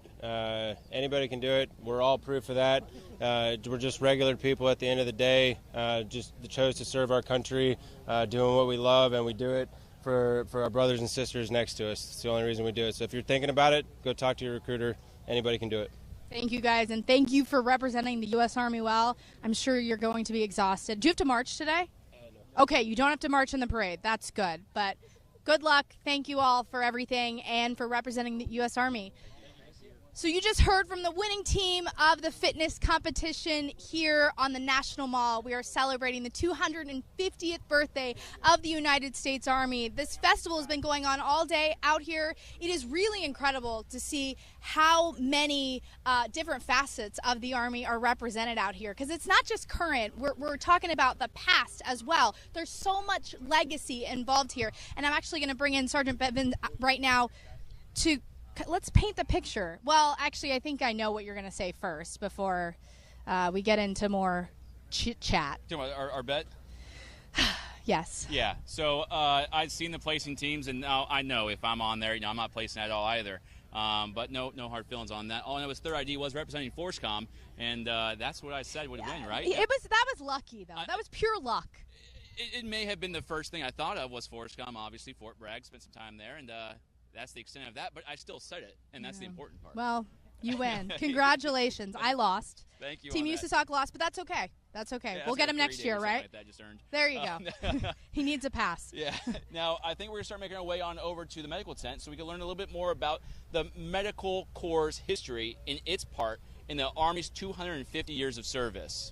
And that really goes into what we were talking about of the multifaceted career pathways that you can take when you become a soldier. The American public oftentimes thinks of the 11 Bravo, the infantrymen, the people that are experts with their weapons, but there are so many different things that you can do. You are in the communications line of work. I'm as well. I'm in military intelligence. But these guys, these are doctors, these are nurses, veterinarians. It really is incredible. Yeah, it doesn't matter what your interests are or what drives you, what goals you may have in life to achieve. The Army seems to have an MOS, which is a military occupation specialty, just for you. It has degrees, certificates, it has training, everything put in place to help you achieve those goals through service. For you, was the Army something you always wanted to do? You know, I think I've heard it before, but when 9/11 happened, I know it seems to be so long ago, but this wasn't. This was just 24 years ago, and that really motivated me to want to do something different, be a part of a change, be a part of a community that gave their all to those that really weren't able to. So 9/11 was my motivating factor. As I grew, I found a purpose in life. I'm a husband, I'm a father, and I knew I needed to provide. And through service, I was able to provide. I still am. I love it. And that's so important to talk about, because in the conversation surrounding the military, you often hear this being part of something bigger than yourself, being 100%. part of a team. And when I was a broadcast journalist just reporting on the military, I always heard that in my interviews, but it wasn't until I joined the Army myself that I fully grasped what that meant. Having someone to your left and your right of you that always has your back, and feeling like you are truly a part of an experience that is far greater than yourself. Yeah, I mean, for example, find me another employment where your direct supervisor reaches out on a Friday, hey man, if you need anything, let me know. Reach out. I want to make sure you're good to go. These safety briefs, you know, in service, we make jokes, right? Safety brief every Friday. But there's value to that. There's an investment into the soldier and their well-being from their direct line of supervision. That's huge. It is huge. It is huge. We're next to a giant Army truck, which actually, let's pan over and see, because I love the words on this truck. Turn potential into purpose. And so many soldiers out here can tell you that's exactly what they've done through their Army careers. One person that we want to talk to is the medical and the veterinarian corps. I'm going to put down my mic. I'm going to leave it with you. I'm going to run and grab them. We'll have them in about, I don't know, you can time me, 30 seconds? We'll see. All right. Okay. All right, so we got 30 seconds to kill. Now, we are here again celebrating the Army's 250th birthday. Now, this is for you guys, the viewer. So please tell me, if you have served previously, what are some of your most fondest moments? If you haven't served yet, what are some goals you hope to achieve? And if there's a recruiter in the chat, please get with these individuals and let them know that there are opportunities out there to help them achieve their goals. Now, if there's a question directly you have for myself or the young lieutenant, let us know as well. We are here to answer your questions in real time. There's a slight delay. We may be engaged in an interview, but when there is time and it's brought to our attention, we'll answer them. Again, out here we have some of Army's most senior leaders. We have the Sergeant Major of the Army, we have the Chief of Staff, we have the Secretary of the Army. They're all out here. So if you've ever wanted to engage with even the more division-led leadership, come on down. The gates are open. We're here with static displays, programs, benefits, everything to inform you on what the service is and what the soldiers have to offer.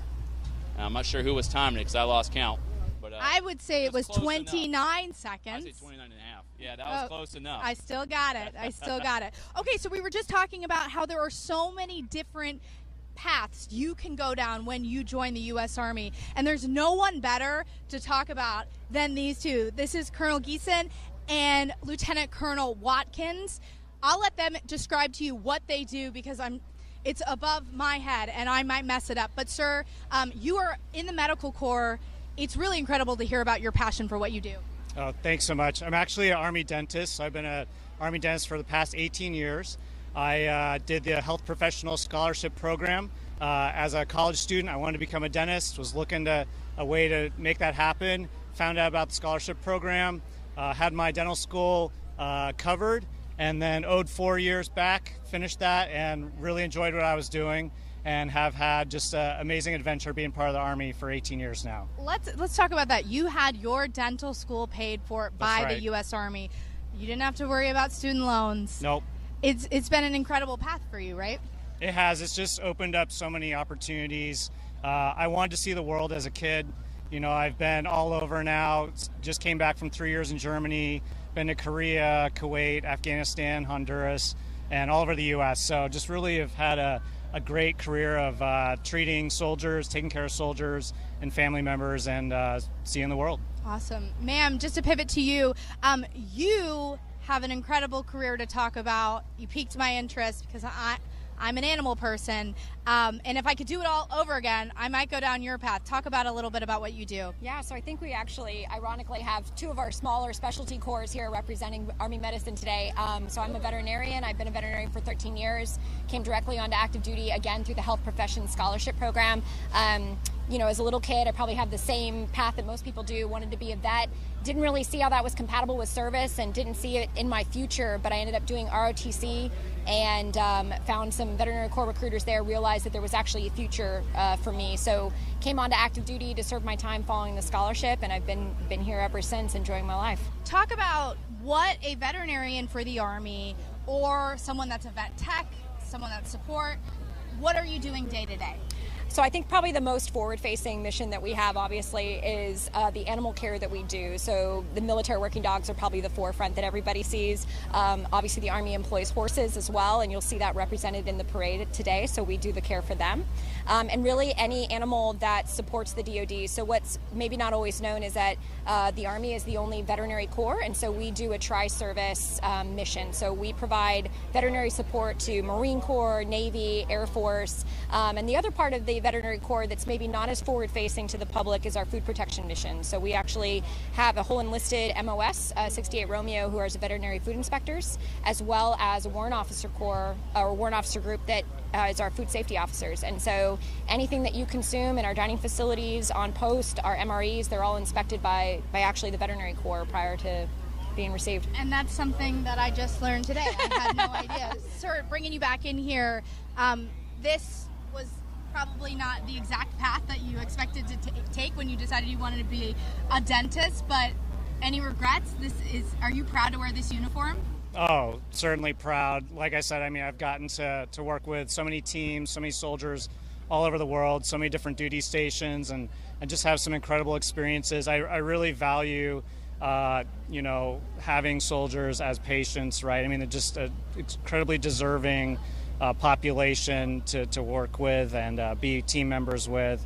And you're right, didn't foresee this maybe back in high school, but it has worked out really well, and I've just had a great career. Do you feel like, ma'am, that there are people who may want to go down the veterinary route and might not even know this is an option? I think there's a number of people that do, and we thankfully try to do some recruiting through the veterinary school pathway, but certainly even the food inspection side of it. I think what I love so much about the veterinary corps that maybe people aren't always realize is the variety of things that you can do with the degree. I think everyone thinks you just go into private practice and you're doing direct patient care, but we have specialties. I'm a veterinary, I do public health. Specifically, we have pathologists, we have people in research, we have our clinical consultants, and so it's really opened my aperture to what the veterinary profession does at large for really all of our communities, and what I can do with it in uniform to support our, you know, brothers and sisters at arms that are, you know, fighting the fight every single day. What an incredible career. Okay, so for someone out there watching this, I keep asking the same question, but if there's someone standing by thinking, God, what they're saying is speaking to me, why should they walk into a recruiter's office, sign on line, and ask the question? Why should they take that first step? I think if you want an unforgettable experience that's going to open your eyes to what this country has to offer, to what the world has to offer, take the chance. You know, you never know what could happen in the places you're going to be stationed. You'll never know who you meet, the teams you're going to be a part of. And, you know, I encourage anyone out there to look into all the medical professions, not just dentist and veterinarian, but we've got, you know, doctors, nurses, technicians of all kinds, right? And so the Army has so many health professions programs available, and it's a great team to be a part of. And the most incredible part, maybe not the most incredible, but a good perk is the fact that the Army takes care of your schooling. Yep. And you're not bogged down with student loans, right? Exactly. Yeah. I had a lot of classmates coming out of school with a lot of debt, and I really didn't have to worry about that. I just started working, right? And so, and earning that paycheck. So it's been a great ride. Thank you, sir. Thank you, ma'am. And thank you for what you do. So many incredible pathways out here. We've just hit the tip of the iceberg of telling you about all the options, all the paths that you can go down in your Army service. Out here on the National Mall, we're going to be out here till 5 o'clock. You can get to meet your United States Army up close and personal, meet those soldiers, find out what this uniform is all about. We'll be back in a few minutes to tell some more stories. All right, now we are currently live.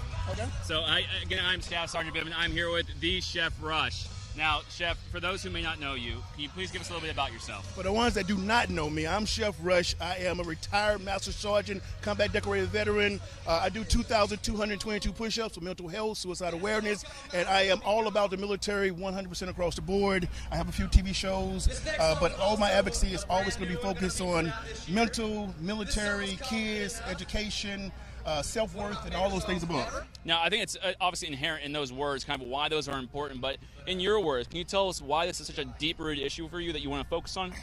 Because sometimes we don't get to value ourselves the way we should. We work all the time, but the one thing you got to do is take a moment for yourself and think about who you are, what you do, and how you're going to live in your life, right? Self-gratitude, self-worth, self-reliance, all these things, intestinal fortitude is one of those things we do. We take pride of it in the military. We all should give it to each other, going back on it, but also it's about that lifestyle. Lifestyle, about integrity, resiliency is those things that we need to have always and embedded in us. So I learned all that from the military, and I took it over to what I'm doing right now. So that's why I do so much on TV and speaking and social about the military, about what we do and what we give back. All right, now your time after service, can you break down a little bit about what are some of the things you've done, things you've accomplished, and how that's giving back to the soldiers? So it's funny because the things I've accomplished after service, I never thought I could ever be able to do in my entire life. I'll be honest with you about that. I became a worldwide speaker, I became a consultant. I have about 4 TV shows coming out right now. I've already had about 4 TV shows out with Gordon Ramsay, my TV shows, Disney, Netflix. I have another show being produced right now. I have about 7 different companies, from AI to finance. I just do a lot of different things. But it's all fun because it's about self-worth again. It's the things that it's not about a job. You know what they say is when you do what you love, it's never a job. Even in the military, in the Army, this was never a job to me. This was my lifestyle, and I still make it my lifestyle. The same way I think about my mindset, my body, my health, is never I used to. It's what I'm doing right now and tomorrow. Yeah, now minus this top, we look just about the same, believe it or not. You're a little bit bigger. Yeah, thank you. Now, you're here today celebrating the Army's 250th birthday, all right? So now, what does that mean to you to be here on such a momentous occasion? Did you see that? It got bigger. Those chill bumps are made by itself. It's one of those. But honestly, this is probably one of the most highlights in my entire life, in my career, with all the TV show, everything I said. This is 250th. It's all about resiliency. It's about us. It's about family. It's about dedication. It's about the past, the present, the future. I mean, think about this. This never happened again. This is the one and only time. It's history right here in the making, and it is unbelievable. And I am honored, privileged, and dedicated to be here. Yeah, now, in those words, I think you hit it. But now, if you can speak to those who have served before us, myself, yourself, and those who served with us, and those who will serve after, is there any kind of testimony you'd like to give them, or words of encouragement or honor? So, no, these are real chill bumps when you said that, because it's important, because I preach it every day. I also do it to my same self. I look in the mirror and I give myself gratitude and homage about that. Stop for a second and think about what you've done, what you've been through, and where you're going. In life, we have our ups and our downs, but remember, you're worth it. Everything you've done has led to this moment right here, right now. I personally want to thank you for your service, everything you've done, everything you continue to do, and everything you will do. You got to give homage to yourself, and I just want to say thank you for that. It's important. Yeah. Now, Chef Rush, again, thank you so much for being here on the Army's 250th birthday. Thank you for what you do to continue your service, not just in uniform, but even out of uniform, what you do for those soldiers. Thank you so much. Thank you. All right. Take care. All right. Okay, back here live out at the U.S. Army 250th birthday celebration. It's an incredible event. The atmosphere, it's a motivating time out here just to see how many different eras, the legacy, 250 years of legacy that we're celebrating today on the National Mall. I've got not one, but two microphones, and there's a reason. Someone I don't have to introduce, Sergeant Butterworth, get on in Hello. here. Okay, so let's just break it down. You've been on the live feed a few times. I have, yes. What is the mood? It is very exciting. Everybody's happy to be here to celebrate the birthday and have a good time. Okay, so before, what we want you to do right now is to start putting your questions in for our team, for our influencers that are out here. We've got Sergeant Butterworth, we've got other ones, but write your questions, we're monitoring them, and then we'll have them answer them live. While we're waiting for some questions to come in, you know, you have been interviewing soldiers, but I want to talk to you about your Army story. Okay. You kind of took off on social media. Yeah. What got you in this uniform in the first place? So I joined back in 2006. I joined because of the events of September 11th. I was heavily influenced by that. I joined as an 11 Bravo infantryman. I've been an 11 Charlie and a recruiter. I've been in for about 19 years in the Army National Guard, and during that time I've had deployments, done a lot of different things for the country as well as different states and humanitarian missions. I got into recruiting and I realized that social media is a good way to talk to people, and so that's why today we're doing a live stream. Go figure. Yeah, so it's been a great experience, and being able to use social media to connect with people and teach them about what the Army actually offers direct to them is what I wanted to do.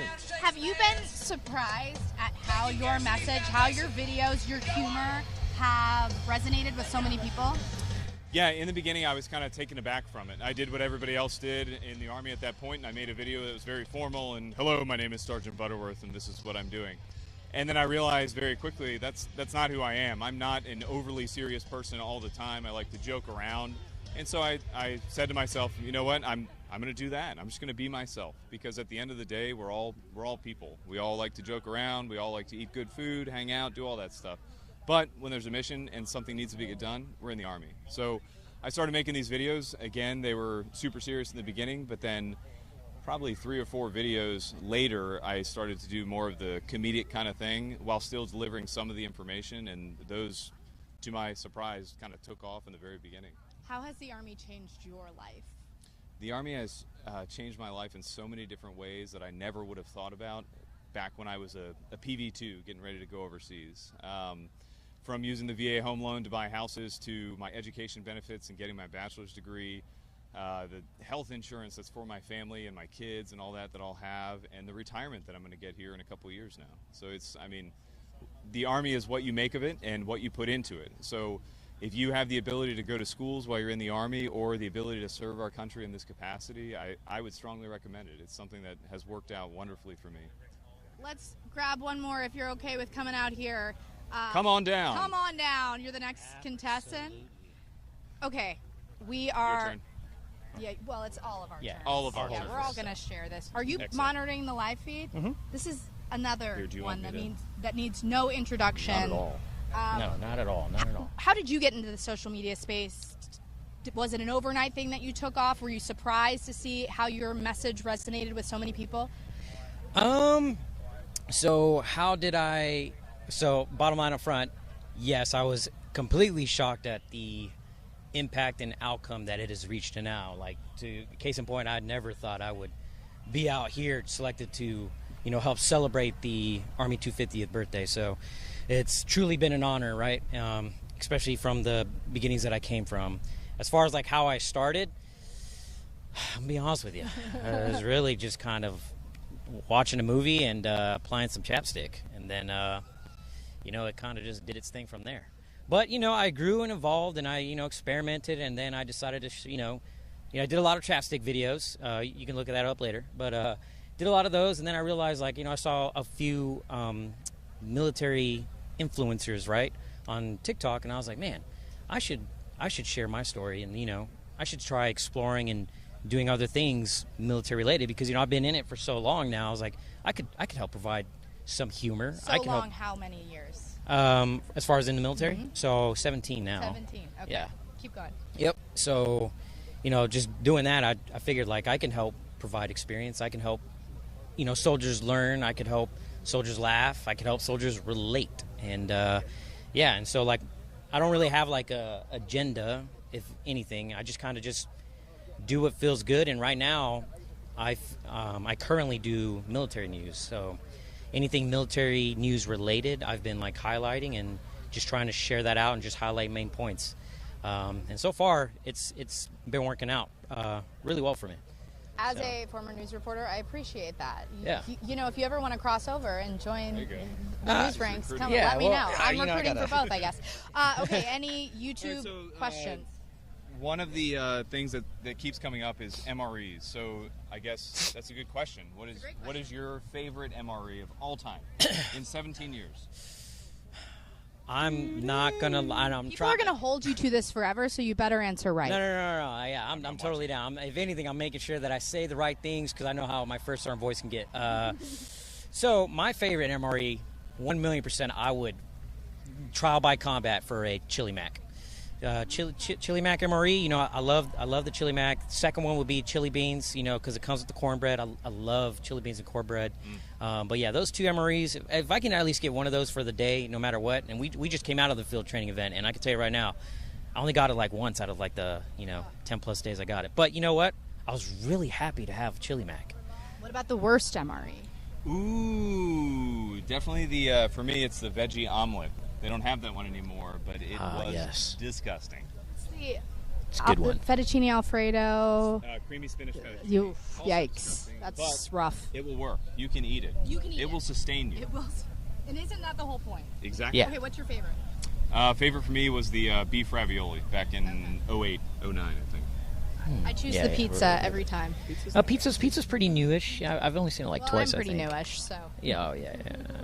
Yeah. Spaghetti and chili mac is what I'm seeing a lot here, and tuna. Tuna's also good. I don't mind the tuna. The big question I've been wondering out here, and I've been looking everywhere, and I can't find him. And I know he's a hero, so like he's a national treasure, Army national treasure. Where are you going with this? I'm on the edge of my seat. We are looking for the coveted, the sacred PFC Kearns. Has anyone, I can't find him to save my life. A fun fact. Is this a call out directly to him? Yes, absolutely. I thought he would be out here. I'm a sad panda, because he. That's a collaboration I want to see. Yeah, he just brings the morale out of me. We actually talked with PFC Kearns of the North Carolina Army National Guard via telephone today, and it was by far one of the most wonderful experiences that I've had thus far. Really? Yeah. And you've had some pretty incredible experiences these last few years. I have, but he is a extremely motivated soldier, sets a good example for everyone, and we're lucky to have him. But isn't that the cool thing about social media? Like, people that would never have a platform, people that would never get that type of attention, are spreading a message of motivation and passion. That would have never happened 10 years ago, right? No, it's a totally different time now. I mean, social media, you're able to communicate with a vast audience on tons of different topics, and the Army's no different. We're able to share that message on social media via this live stream and the videos that come out of this through talented individuals like such as him. Yeah. When you hear from someone in your DMs or they come up to you out here on the mall, I ignore it. You ignore it. I never. Heard it here first. He's a diva. He won't talk to you. No, I talk to everybody. What is your message when people ask, okay, I'm on the fence, I kind of want to join the Army, I don't know if I want to take that first step? What's your message? For me, I've been a recruiter, so my message has always been, if you're thinking about military service, talk to all the different components and see which one is the best for you. However, the Army is the best. There you go. Say that, what about you? It's part of it. Get the information, talk to a recruiter. Don't go off of Reddit. Don't go off of just the internet. Talk to a recruiter. Take your ASVAB, your practice test, and then get a list of all the jobs that you can do, and then do your own independent research to see which job would be the best for you in your life at that point. What was the question again? What's your message to those on the fence? They haven't quite signed on the dotted line. So, as someone who grew up in a, rough area where there wasn't a lot of military influence, I can tell you now, when I first mentioned thinking about joining the military, I didn't really get positive support, right? So, like, what I would say is no matter where you go, and this is in life too, right? You will have people tell you to do this, and then you have people to tell you to do something different. End of the day, whether you want to join the military, whether you don't, whether you want to go infantry, whether you want to, fix vehicles, I encourage you, right? And it's a lot to what he's saying, is to just do your research, and whether your mom and dad want you to do something else, if you truly think you would enjoy it, right, just shoot your shot.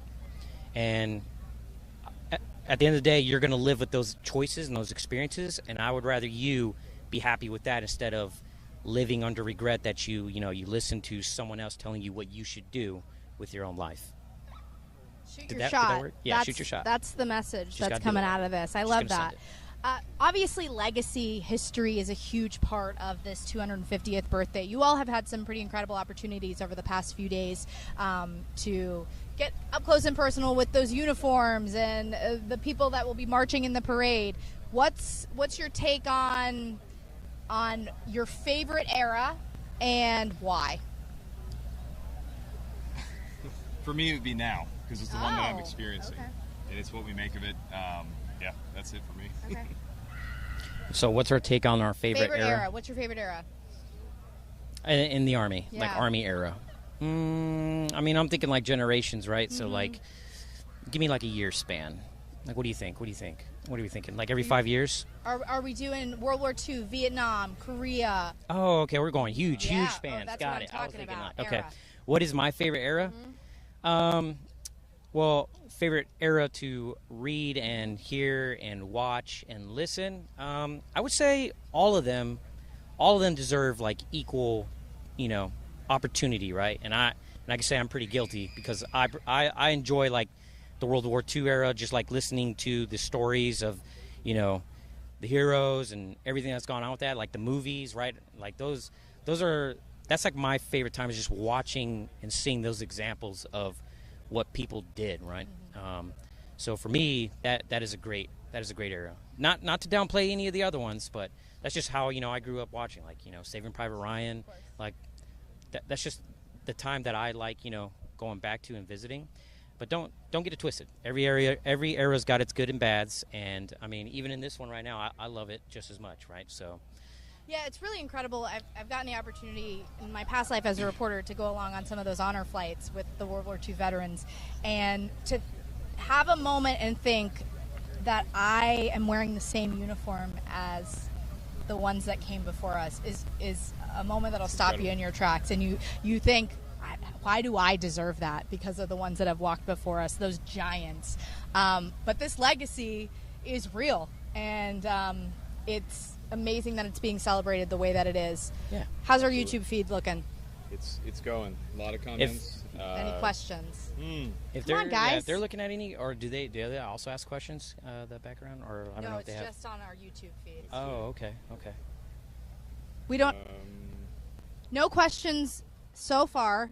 That's on you guys. You've got these two superstars here, so send in your questions. We're going to take a quick break, and then we'll be back with you out here live from the 250th birthday of the United States Army. Okay, we're back out here live at the U.S. Army's 250th birthday celebration on the National Mall. I've got my partner in crime here. Come on in. How's it going, guys? We're back. It's hot, but we're good. It's hot. Yeah, hey, we're sweating. That's fine. It's a beautiful day here to celebrate the Army's 250th birthday. As you hear, it's live entertainment, live music, plenty of booths for everyone to see. So if you're still in the area, make your way on down. There's so many incredible aspects of this celebration. Right before the band took the stage, we heard from Command Sergeant Major Matt Williams, who is a Medal of Honor recipient, received that honor, the highest of honors after the Battle of Shock Valley, a Green Beret. If you don't know his story, it's something to look up. But that's what's out here right now.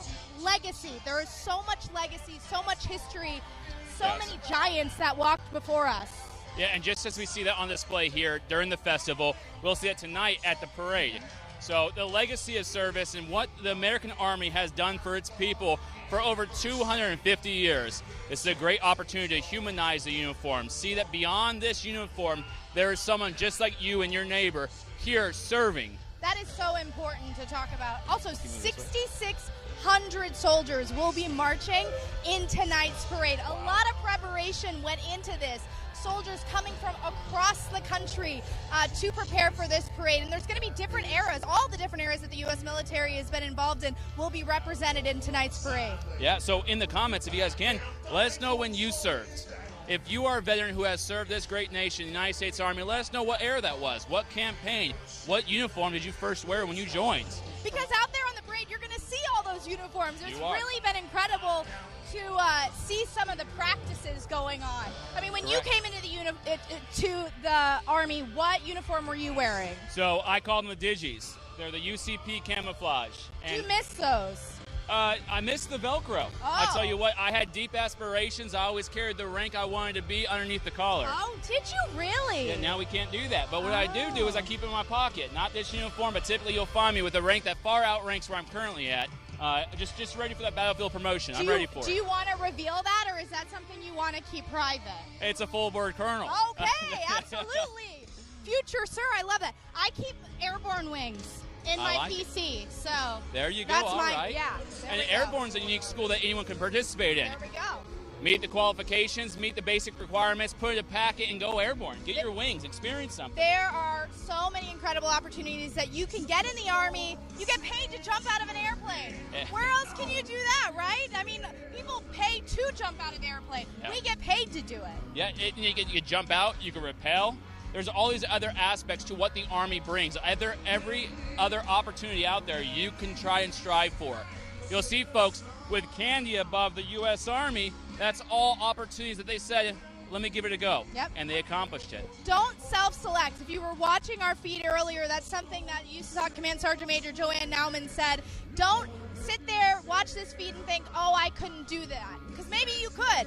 If we wouldn't have thought that, we wouldn't be here today, right? Yeah, there's many opportunities throughout my career in my life where if I had just said, I can't do it, I wouldn't have accomplished what I had. It's pushing yourself past your perceived limits. You tell yourself, I can't do that. Well, try first. And when you realize, wait a minute, hold on, I actually did better than I thought. Let me try this one more time, and you do better until you succeed. So again, that first time may not be it. That second time, that third time, so when you earn it, I know the medical expert field badge. I have a good friend, Ashley Buell. She was Drill Sergeant of the Year last year, and she is just a stellar pinnacle of what it means to be an NCO. She pursued that badge, and I tell you, given heart and grit and effort, she is one of the standouts amongst the candidates. It's amazing seeing what hard work and determination can do. And when you accomplish something like that, how it can change your life, how it can change your perspective. I know, just for me, it wasn't.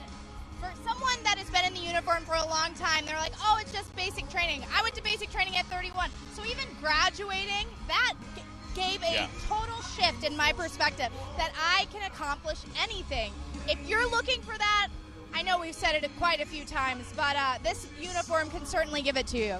100%. Everything here is earned, from the name tape to the candy you put on your uniform to even the USAREC patch, bringing on the future of our formations. It's all earned. There are so many opportunities in the U.S. Army where we have been blessed to be giving you just a taste of some of those jobs, opportunities, chances, and telling you the stories of the soldiers that have come before us, those Medal of Honor recipients, veterans who have worn the uniform before us. To be a part of that lineage is really something incredible. 100%. Now, I do think it is time to kind of put the camera somewhere stationary, let them see the kind of community events that we have in place, the live performances and music. We'll give you guys a break from our narration, but tune back in, and we'll be doing interviews with your community, I believe. Absolutely. If you are interested in special operations, I would stick around. You're going to hear from the 160th Special Operations Aviation Regiment. You're going to hear from the 75th Ranger Regiment. And, of course, we're going to throw in some Special Forces Green Berets in there as well. So stay tuned in a little while. We'll get those live for you.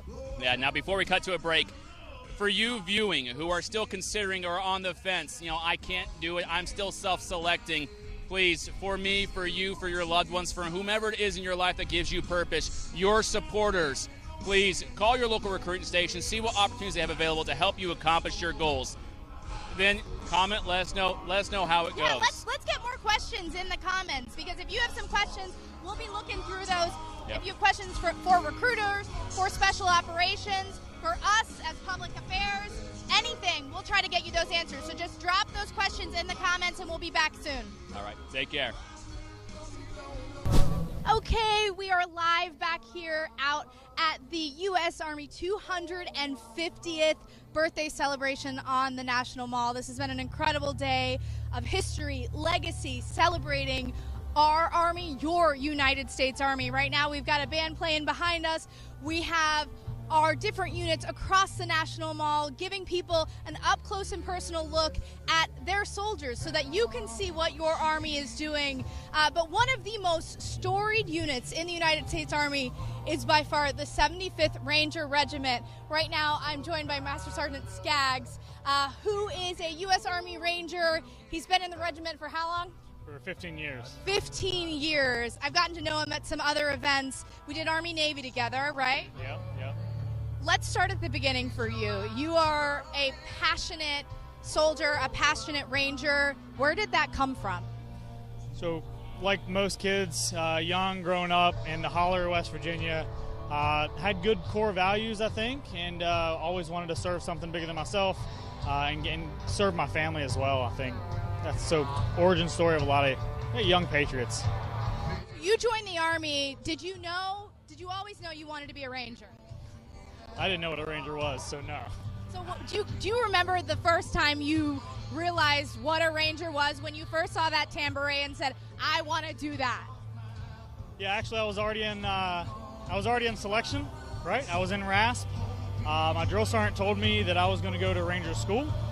Found out I wasn't when I was looking up my airborne Ranger in the sky, which is, a fallen Ranger before you, right? And then I'm like, oh, this is a unit. This is way bigger than I thought it was. Makes sense why it was so hard. But that's when I realized, like, wow, this is going to be something that lasts forever. So let's talk about that selection program, Ranger Assessment and Selection Program. When you hear RASP, that's what it is. You've not only gone through it, but you've also been a cadre out there, correct? Did I make that up? You made that one up. Okay, I made that up in my head. Someone else. Anyways, but you know what it takes to be a Ranger, and that's why we're talking about this. What does it take? What do you go through in selection? I think it takes, everyone knows it's physically hard, right? No surprise there. What is surprising that you'll find a lot of people that are great at PT that fail. They quit. So at some point in your life, I think you had to have overcome an obstacle that gave you enough grit to not quit on your buddies, not quit on yourself, really. So you have to have a good reason why. Do you remember digging deep when you were going through RASP and how you got through those hurdles, those obstacles, finding that grit inside you? Absolutely. I think we all do. Old guys, we find it in Coal Range, right? And it was 100% my why, which is my mother. Just, again, deep down roots out in the, I don't know, just the country, And, yeah, whenever I would get hungry, tired, sleepwalking, I'd be like, oh, man, my mom would be so proud if I actually did something with my life. And so this is it. Tell us what it felt like when you did finally get to wear that tan beret. Yeah, so, we have a ceremony, graduation ceremony, just like everyone else. Family gets to come up and used to be put on the shoulder, the scroll. It changes over the years, but at the end of the day, when my mom comes up, you can't cry. You can't cry. You're a Ranger, you can't cry. That's right. But it's something you only feel if you take that whole basic training graduation thing and you just multiply it by 100. And it's like, because there's only about, there's not a lot of Rangers. And so to do something that not everyone else got to do and then show my mom, who actually came down and, pinned me or whatever, it's the best thing that I could ever give back to her. One of the incredible things to me about the Ranger Regiment is the American public might have this idea, this image of what they think an Army Ranger is, and it's the 11 Bravo, it's the guy on the front line, it's the weapons expert. But every single person within the regiment wears a tan beret, and they're not given that tan beret. They have to earn it. So that's every job. That's your support. That's your cook. That's your comms person. That's your public affairs officer. They all went through Ranger assessment and selection, and I'm sure that has to feed into the pride that you have within your unit. Yeah, 100%. I mean, that's my story, right? I grew up 11 Bravo. I actually switched to 8 and 9 Bravo, ammunition specialist. Don't regret a bit of it, right? Because one beret for one standard, and that goes for every age. I went through with a guy that you can watch on YouTube, Brian Marks. He turned 41 and RASP with me. Yeah, and he's a forward observer. So like, when we say that we have like this brother and sisterhood of Rangers, yeah, because we all went through the same thing. That's right. Let's talk about the legacy and the history, because history is why we're here this weekend celebrating 250 years of the United States Army. So many of those pivotal moments have had Rangers involved. Scaling Point to Hawk, of course, during the invasion of Normandy comes to mind for most. But for you, growing up in the regiment, was history and legacy something that was always instilled in you? Yeah, so I grew up in 175. Yeah, every day. Our team leader runs, which are a great time. You would visit a Ranger Memorial, and a little known fact is that a lot of our trails you would go through, and there's this rock, random rock. No one knows what it is unless you're in the regiment, and you can't step in the sacred circle. You bless it. You keep going. And you learn that, yeah, these are fallen Rangers, and why it's important to do what we do every day, to not mess up the little things, to practice over and over again, to genuinely give back to everyone else and honor their legacy. If there is someone out there who is listening to this, they're sitting at home. I keep bringing this up during this live stream, but they're sitting at home and your message is resonating with them. They think, hey, I'm listening to Mess Sergeant Skaggs. Maybe I could do that. What's your message to them? Hey, the only person that can stop you is you, right? I think the SF community all across will always say the same thing, and that's that self-selection is the #1 selection piece, right? And I've heard it today. I don't know if I could ever be a Ranger. It's like, well, you took the first step into saying no, man. Like, you don't know. There's an arena. Go for it. It's like anything else in life, though. You're gonna miss the shots that you don't take.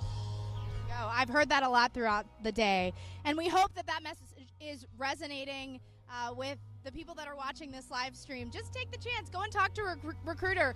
There is a way to enter the Army and potentially become a Ranger, right? You have to make it through RAFs. You have to make it through basic training first. But you could get a contract that is a Ranger-specific contract, correct? Correct. So you can do it with your recruiter with the option 40, option 61, and 62 now, which includes some waivers. Or after basic and in AIT, you can reach out to your Ranger liaison. We're at most of the AITs. Like, I'm a liaison right now. It's my last gig in the Ranger Regiment. And our whole job is, if you're qualified, is to get your paperwork in, give you the opportunity to go to RASP as soon as their AIT is over. And it's fast. It's a priority. So once you graduate AIT, within days, you better be ready to go to RASP. So the opportunity is there. Even if you're already in the Army, there's a little wait time, but you can apply to a Special Operations Selection course. So the opportunity is there. One final question, and we'll wrap this up. What does that tan beret mean to you? Man, that's a great question. Because I'll get a little emotional on it after 15 years, right? It's a lot of blood, sweat, and tears. Everybody goes through it. We're still human. And we've sacrificed, maybe life, limb, eyesight for the regiment, for the Army. We are the Army's Ranger Regiment. And I think a lot of us have a little imposter syndrome, right? Where we're always pursuing, am I good enough for this organization? Especially as we get older. And yeah, it just comes back to like why you joined. You know, to serve the nation, to serve your buddies at this point, to serve my American friends and the ones that I haven't met yet. So at the end of the day, it's we always come back to the roots. That's my whole life story is I'm always going to come back to my roots. Sergeant, thank you so much. Thanks for sharing the regiment. You listened to everything that he said. You might be watching and wondering if you could do that. Remember what he said. Don't self-select. Go after it. Go talk to a recruiter.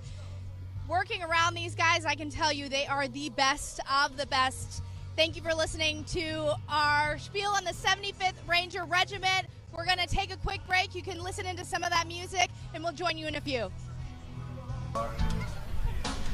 Okay, we took a quick break. We are back out here live at the U.S. Army's 250th birthday celebration. What we're trying to do for you, all of our viewers on YouTube, is just give you a taste of your United States Army. We want you to meet the soldiers. We want you to see what we get to see every single day, the incredible people that make up our force. Just a few moments ago, you got to meet one of the members of the 75th Ranger Regiment.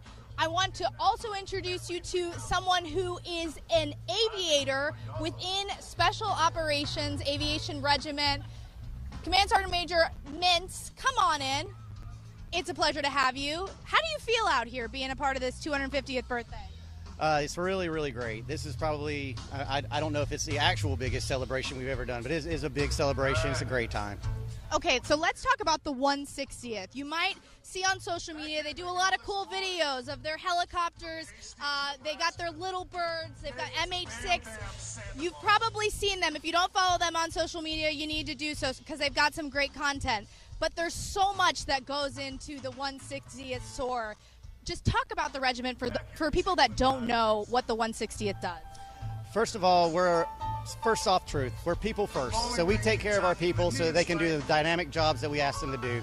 We are the world's premier precision rotary wing asset that our government has to offer anywhere, anytime. So we work hard. We train hard. We expect the highest caliber of execution from all of our individuals. I got to be a part of just a little bit of your training. I got to sit in the jump seat yesterday on one of your helicopters, and it's an incredible viewpoint. I mean, for you all, you're aviators, you get to see that view every day, but looking through the windows of a cockpit, seeing the formation, because they will be flying in today's 250th birthday parade. Do you ever get used to that feeling of flying? Well, yes, absolutely do. We expect our people to be very used to flying. That's true, yeah. I guess they shouldn't be nervous. Or I wasn't nervous. I was just really amped and excited. I'd have to say every time you change the situation, the anxiety might go up just based on situation or mission. However, the basics of flying is what we're great at. That's why we're so great, is because we master the basics. Okay, so let's talk about it. There is a training, there is a assessment program to be able to join the 160th. It's called the Green Platoon. You can't just walk in off basic training and join the 160th. You guys have the best of the best. Talk about that. Yeah, so at the training battalion, we do an officer Green Platoon and an enlisted Green Platoon. Those two courses are the first introduction to being a Night Stalker that any of our guys get and gals. They will get a 5-week course on pretty much shoot, move, communicate, but we're really looking at how well they become teammates and good players. So after they do that, then they'll move on to their initial training for their aircraft and then on to any other company after that. So, of course, our aircraft are very specialized, so we have to train in-house for that as well. You mentioned being a part of a team, and it's not just the pilots when you're an aviator. There are so many different aspects of a crew, of a helicopter crew. Talk about that. The reason we send everyone to Green Platoon is because the proximity of the X does not dictate where you line up on the team. There's no OML. There's no one more important than anyone else. So we have to make sure that base knowledge and that executable skill is known, and then we move from there. Sergeant Major, you have how many years now in the Army? 25. 25 years in the Army. You've probably seen a lot. You've done a lot. Oh, yeah. Why did you choose this uniform? What's your Army story? It's a funny story. I actually graduated from Appalachian State University, and I needed to pay off some school loans. I love that. So the Montgomery GI Bill was a thing, and I followed that. I didn't know the difference between an officer, a warrant officer, or an enlisted person. So I joined to pay off some school loans, and in the time 9/11 happened. And that changed the dynamic of everything. Had multiple opportunities to probably transition to a different, go O or go E. I decided to stay enlisted because I loved this regiment. I still love this regiment. And working for the people that we work for and the teams that we do, I couldn't find a better place to have job satisfaction. The mission, we're making strategic impacts. Where reporters such as yourself were probably reporting on us while we were still getting after the targets. Any regrets, or would you do it all over again? I would do it twice. I would do it again, no doubt. I wouldn't change a thing.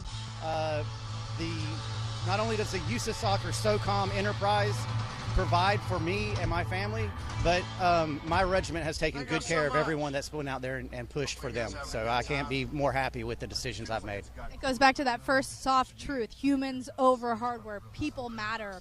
I want to ask you, I keep asking all of our guests, but if someone out there is watching this feed and they're kind of on the fence, but something you said kind of pulled at them, what is your message to that person who might think, hey, should I take a look at special operations?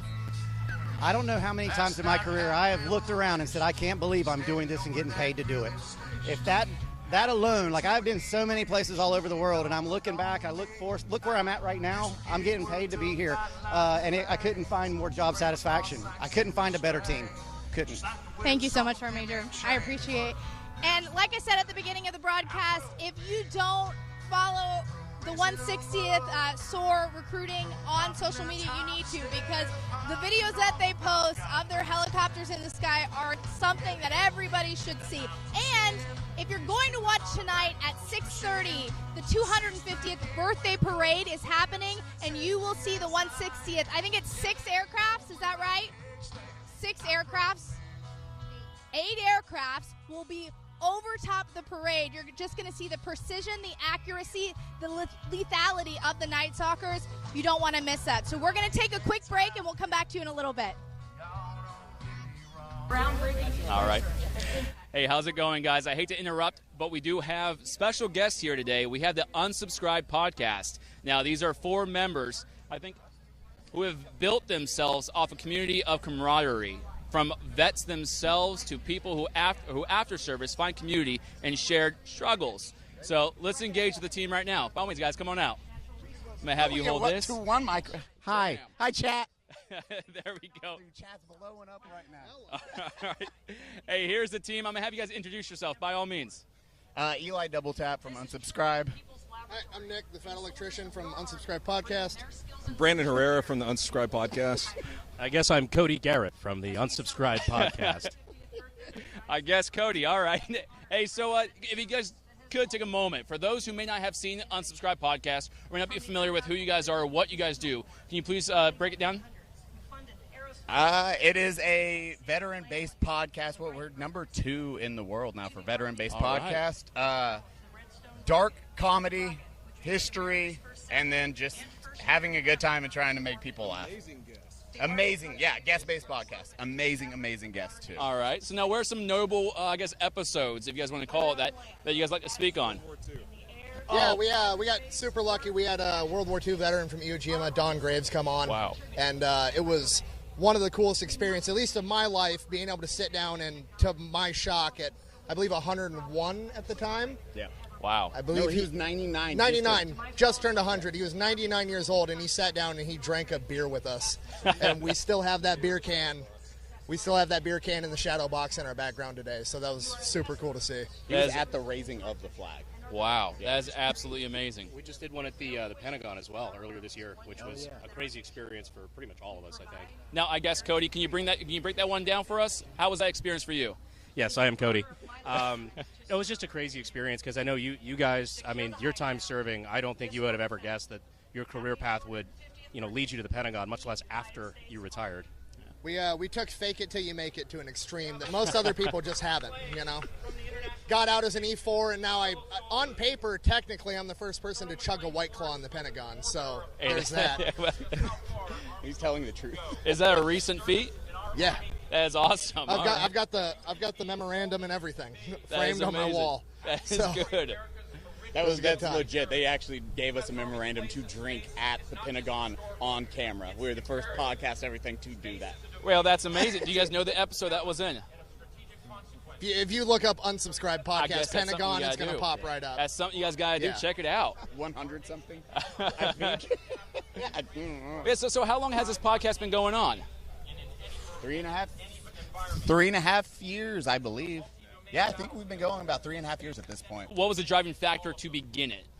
Whoa, man, we used to we would day drink while we were doing content, and then we're like, you know what we can do while we day drink? We can film it and then just talk about that. Well, we do that and then turn it into another business. We never actually thought it would go to this level. It was just supposed to be fun. So this was, everyone does their own individual content and are crushing it, and then this was for fun, and then it just kept growing and growing until here. Until being here. Now, number 2 veteran podcast. Now, that means there's something about you guys that speaks to the veteran or the service member or the civilian aspiring to be a service member. If each of you can speak on it, what do you think that is? Brandon. That's Cody.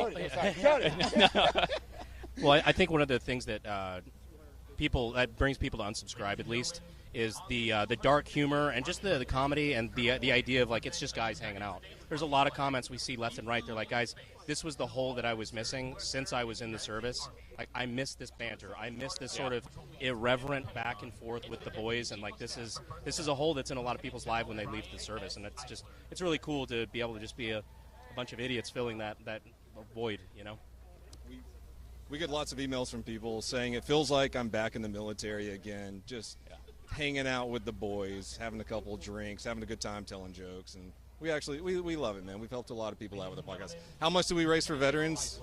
We did $110,000 last year. Oh, in total we've raised $500,000 for veterans nonprofits. So again, it shows a testament to the community that's been built, and then all the guys, because it is truly a mission we care for. It is, hey, how do we get back to this community that's given us so much?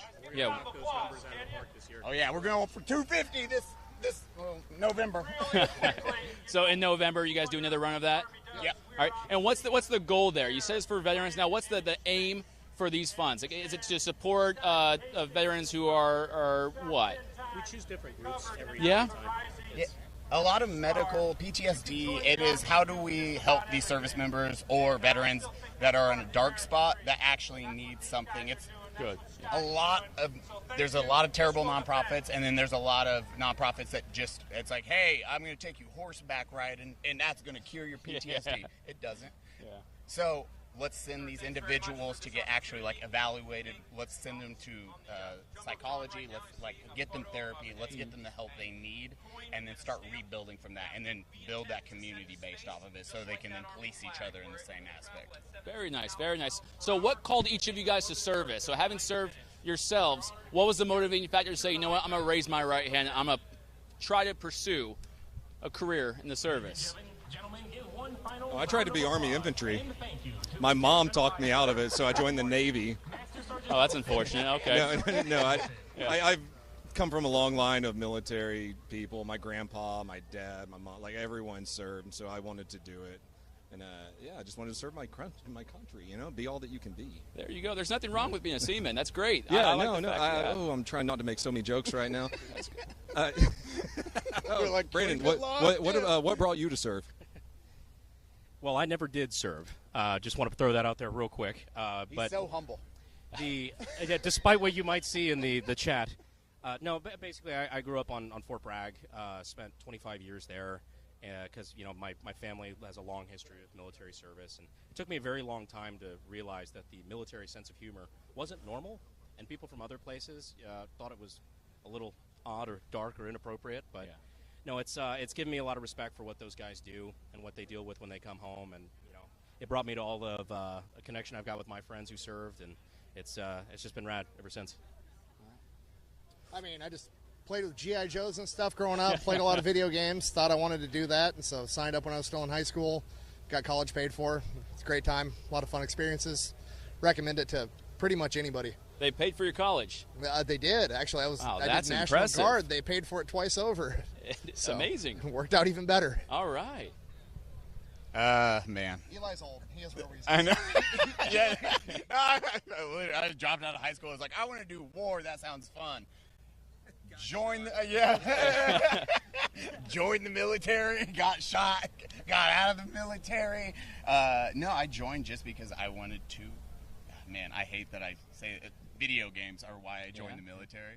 That's why I went Army Infantry. I was like, oh, I want to jump out of helicopters and planes and do the cool stuff. Which video games you like? Metal Gear Solid, 100%. You never got that P90. I did not. Well, now I do. But after that, they were like, you have a GED. You cannot do any of that unless you... And then the recruiter's like, oh, just ace your PT score, shoot expert, and then they'll offer all that. Didn't work out? No. Oh, boy. And then I got out, but I've loved every second of it, and I'm glad I served. Like, truly, truly happy, especially with the relationships I built from that. Because, as everyone knows, you still talk to your buddies that you served with, like, 15 years later, which is awesome. Yeah. Now, I thank you guys for your guys' service and continued contribution to the force, and even not Cody, or I guess Cody, not having served. What you do now for the community is huge. So thank you for that as well. To the force, there's a message that maybe you guys have that you guys would like to give. We have an audience of 5,000+ at the moment live streaming this. So if you guys can speak to them, whether it be veterans currently in service or aspiring to be in service, is there a message you'd like to give them on today's Army's 250th birthday? If you need a path in life or you feel lost, the military, the Army is a great choice. They will, I mean, they can put your life together. They will help give you, they will ground you, they will give you a mission, and then you will build a really good brotherhood or team around that. And man, I struggled at a lot of stuff, and I was like, I needed that. I needed the military to straighten me out. And then I took that outside. When I got out, it was, hey, now I can just do this. I can apply the same things I learned in the military with what I do now in business. I can lead from the front. I will always lead from the front, but because of that now, I don't get stressed out. I'm pretty sure none of us get stressed out really from the military experience. It's just you get a different look on life, and it's something I think everyone should try at least for 4 years, and free college. You can't beat that. I mean, again, super weird. I was an electrician 3 years ago, and now I'm here. But I've been put in a really unique situation where I've gotten to talk to the highest levels of leadership in the United States Army right now, General George and his staff, Command Sergeant Major of the Army, and all of these guys are on the same page that they care almost exclusively about the dudes that are actually on the ground getting the job done, and they're doing everything they can to cut through bureaucracy and get everything done that needs to get done and improve on the things that have not been getting improved on for a long time. And it's really, really exciting to see as somebody that, saw the struggles of bureaucracy and everything when I was in. And these guys are cutting through that, and I'm excited to see how awesome the Army is going to be in the coming years. It's amazing. Yeah, absolutely. The guys who are at the helm right now really do seem to care about enhancing the experience for the warfighter and the guys on the ground, which is really nice to see. Cutting through the red tape, which would make me, very excited if I was somebody who's looking at a prospective military career. That's a good sign. I will say I've seen a lot of people, like even growing up, have kind of a troubled path in life, and the Army was exactly what they needed, and they're in a lot better place now. And since we've actually been good this entire time, I feel like I can say it now, to those guys who are currently in the Army, keep kicking ass. Man. The military gave me structure, and I needed that in my life because all I was doing was playing World of Warcraft. And so it was quite wonderful. But as far as you asked about talking to veterans, call your friends. Please call your friends. We're a bunch of tough military dudes, but if someone says I'm fine, doesn't mean they're fine. Call them. 100%. I appreciate those words of wisdom, the words of encouragement, and praise. Thank you guys so much. Now, I do appreciate your time here, your service, and what you're currently doing for the community. Now, where can people find you guys? Unsubscribe podcast and say hi to Eli. Fat electrician. Just Brandon Herrera, or excuse me, Cody Garrett. Donut operator. All right. Hey, thank you guys so much. Stay tuned as we show you guys more of the Army's 250th birthday celebration. Thank y'all. Thank you guys. Thank you, brother. That good? Yeah, thank you guys. Thank you. Hey, thank you guys. Thank you. Thank you, my friend. Thank you. All right. All right, guys, I hope you guys enjoyed that short break. I'm going to provide you guys with a unique opportunity to learn a little bit about the Army Reserves and the 38 Golf Series Civil Affairs. So I have two outstanding officers with me. We got Captain Wagner and Captain Drosty. He told me to call him Drosty Frosty. So, sir, by all means, ma'am, here you go. And here you guys go. Take it away. Thank you very much. All right. Thank you. Hey, YouTube. I'm Captain Wagner. This is Captain Drosty. And we're going to talk to you a little bit about the Army Reserve today. We cannot wait. 38 golfs. 38 golf series. So Unique opportunity. Yeah, absolutely. So we are part of USA KPOC's 38 golf program, which is a newer program to direct commission civilian expertise into the Army. So Captain Drosty, will you tell me a little bit about what you do in the civilian world? Gladly. First, a shout out to Gabriel, Alexis, and my 106 DCC crew. So my name's Captain Drosty from Boston, Massachusetts. I'm a 38 Golf P9, which is finance, markets, etc. Lawyer by training, work at a financial firm in Boston. I've only really worked in the financial sector and saw an opportunity through the 38 Golf program to serve my country. Essentially, weekend warrior, right? And the ability to take my skills at this point in my career and my life with the support of my wife and to be able to, again, serve my country and maintain the job that I have. And it's a unique opportunity, amazing opportunity. We essentially act like consultants for the Army, and I'm so appreciative of the opportunity every single day. What about you, Captain Wagner? Yeah. What's your story? So I have been a part of the military community for quite some time. My husband is actually active duty, so he is Navy. Go Army. He is Navy Lieutenant Commander Kyle Wagner, and he is a doctrinal analyst at Strategic Command. So I've been a spouse for a long time, but the opportunity came up to come and to serve and to be a soldier. And I'm a 38 Golf 6 Victor. So I'm a Heritage and Preservation Officer. You may know us a little bit better as the Modern Monuments Men, the new iteration of the Monuments, Fine Arts, and Archives program. Go see the movie. Yeah, go see the movie. 2014, I think that movie came out. It's a good one. 2014. If you haven't watched it. So in the civilian world, I work in museums. I work for a Smithsonian affiliate museum, the Durham Museum. Shout out to the Durham. So I've worked in a broad variety of roles in museums: development, education, administration, and now I do a niche sort of research in cultural property protection. So that's what we do as Heritage and Preservation Officers. But cultural property protection in relation to humanitarian crimes. So that's why I kind of got brought into the 38 Golf program. So it's just been a fun opportunity to sort of go from being a spouse, being a military mom, and now I'm a soldier. It's been great. Yeah, and I think, so in the 38G program, we have about a dozen or so specialties. It allows the Army to pull from the private sector, those that have their finger on the pulse at all times, given their industry expertise, to be able to pull back and to be able to bring those folks in to consult with, and for us to leverage our pools of human capital as well, so that we can reach back if ever we know experts that can opine on a particular scenario. It's a really, really unique opportunity. Look it up, 38 Golf 38G program through the Army Reserve. You'll thank me later. Yes, it's an excellent and unique opportunity to come and be a part of the Army and use your civilian career while also serving at the same time. So at this time, we would love to bring up some of our other 38 Golfs. We have a few other 6 Victors, Monuments Men, Heritage and Preservation Officers here with us. So they are about to come on screen. Yep. Total studs. We've got Captain Ammerman. Why don't we bring up Amaravati first? Good afternoon. And Major Swindell and Captain Ortiz. We are all 38 Golf 6 Victor Heritage and Preservation Officers. Hi, my name's Major Swindell. I'm representing 352 KCOM out of Fort Meade. I'm a Heritage Preservation Officer, archaeologist in the civilian world. I work for the Navy. Proud to be here. Proud to be here for the Army's 250th. And I'm Captain Augustine Ortiz, also with the 350th. Also very happy to be here. Specialize in archaeology. Especially for me is underwater archaeology.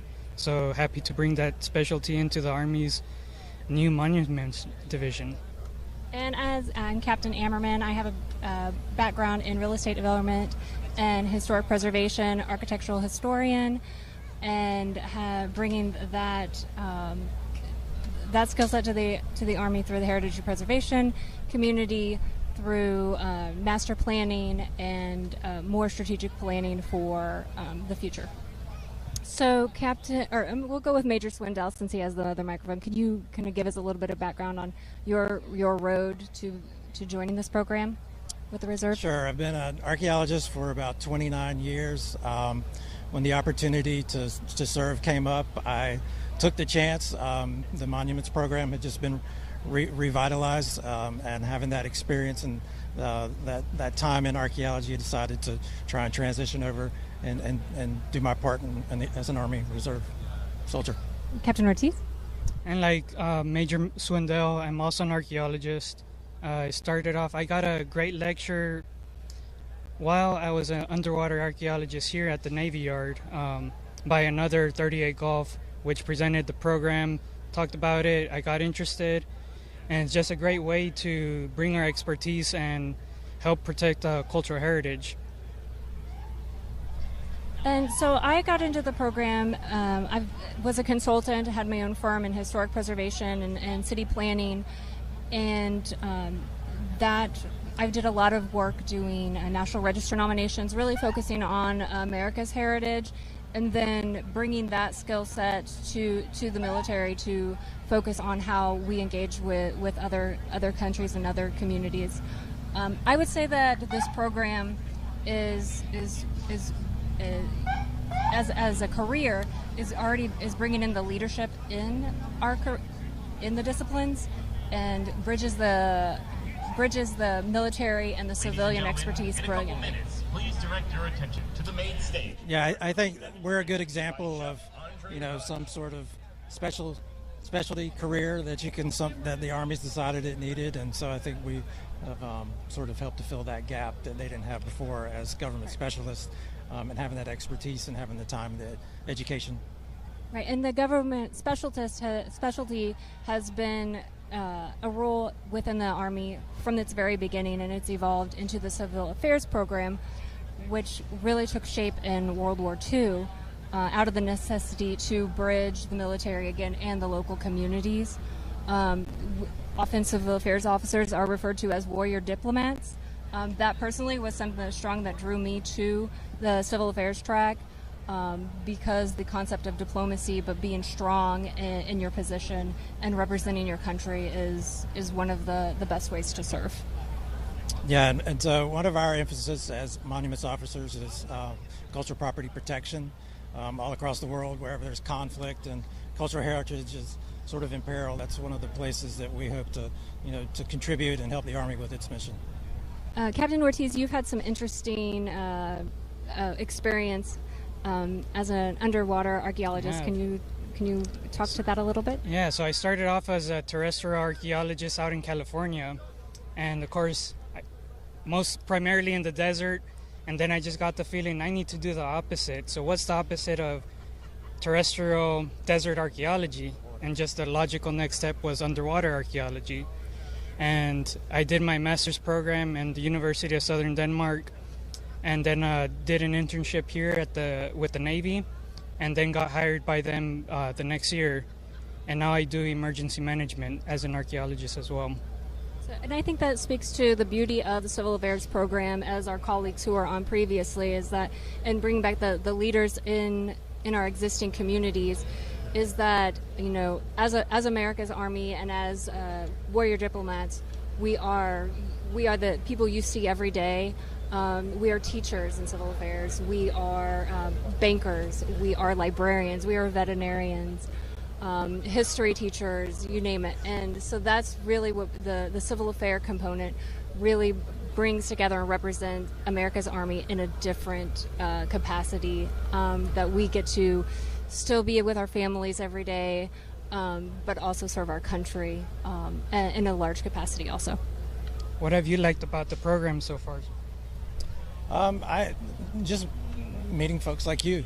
Of course, we all sort of operate in the same world on the civilian side, but getting to meet a lot of different people, get their different perspectives. One thing I would add, sort of to which you were talking about the variety of specialties. It just sort of demonstrates how the Army has a lot of opportunities for folks. And so no matter what you do, what your career is, I'm sure there's a place for the Army has for you. Absolutely. Any rounding out comments here, crew? Nope. All right. If you have special skills you think that'll contribute to the Army's history and heritage, let's create a better world together, and I know we can do it. Thank you. All right, thank you guys so much. Thank you guys for your time. I appreciate it. Thank you guys. How's everybody doing today? All right, as you guys heard from our civil affairs soldiers, there are many opportunities available in the United States Army. Whatever profession you may have on the outside, odds are the Army has something equivalent to it. And if not, it's close enough, I promise. Now, I encourage you guys to reach out to your local Army recruiters to figure out what opportunities are available for you. Whether you enlist or commission, there's many, many opportunities there. Now, I've read the comments. I get it. My hair's not the best right now, and you guys really wanted that drill sergeant who was behind me.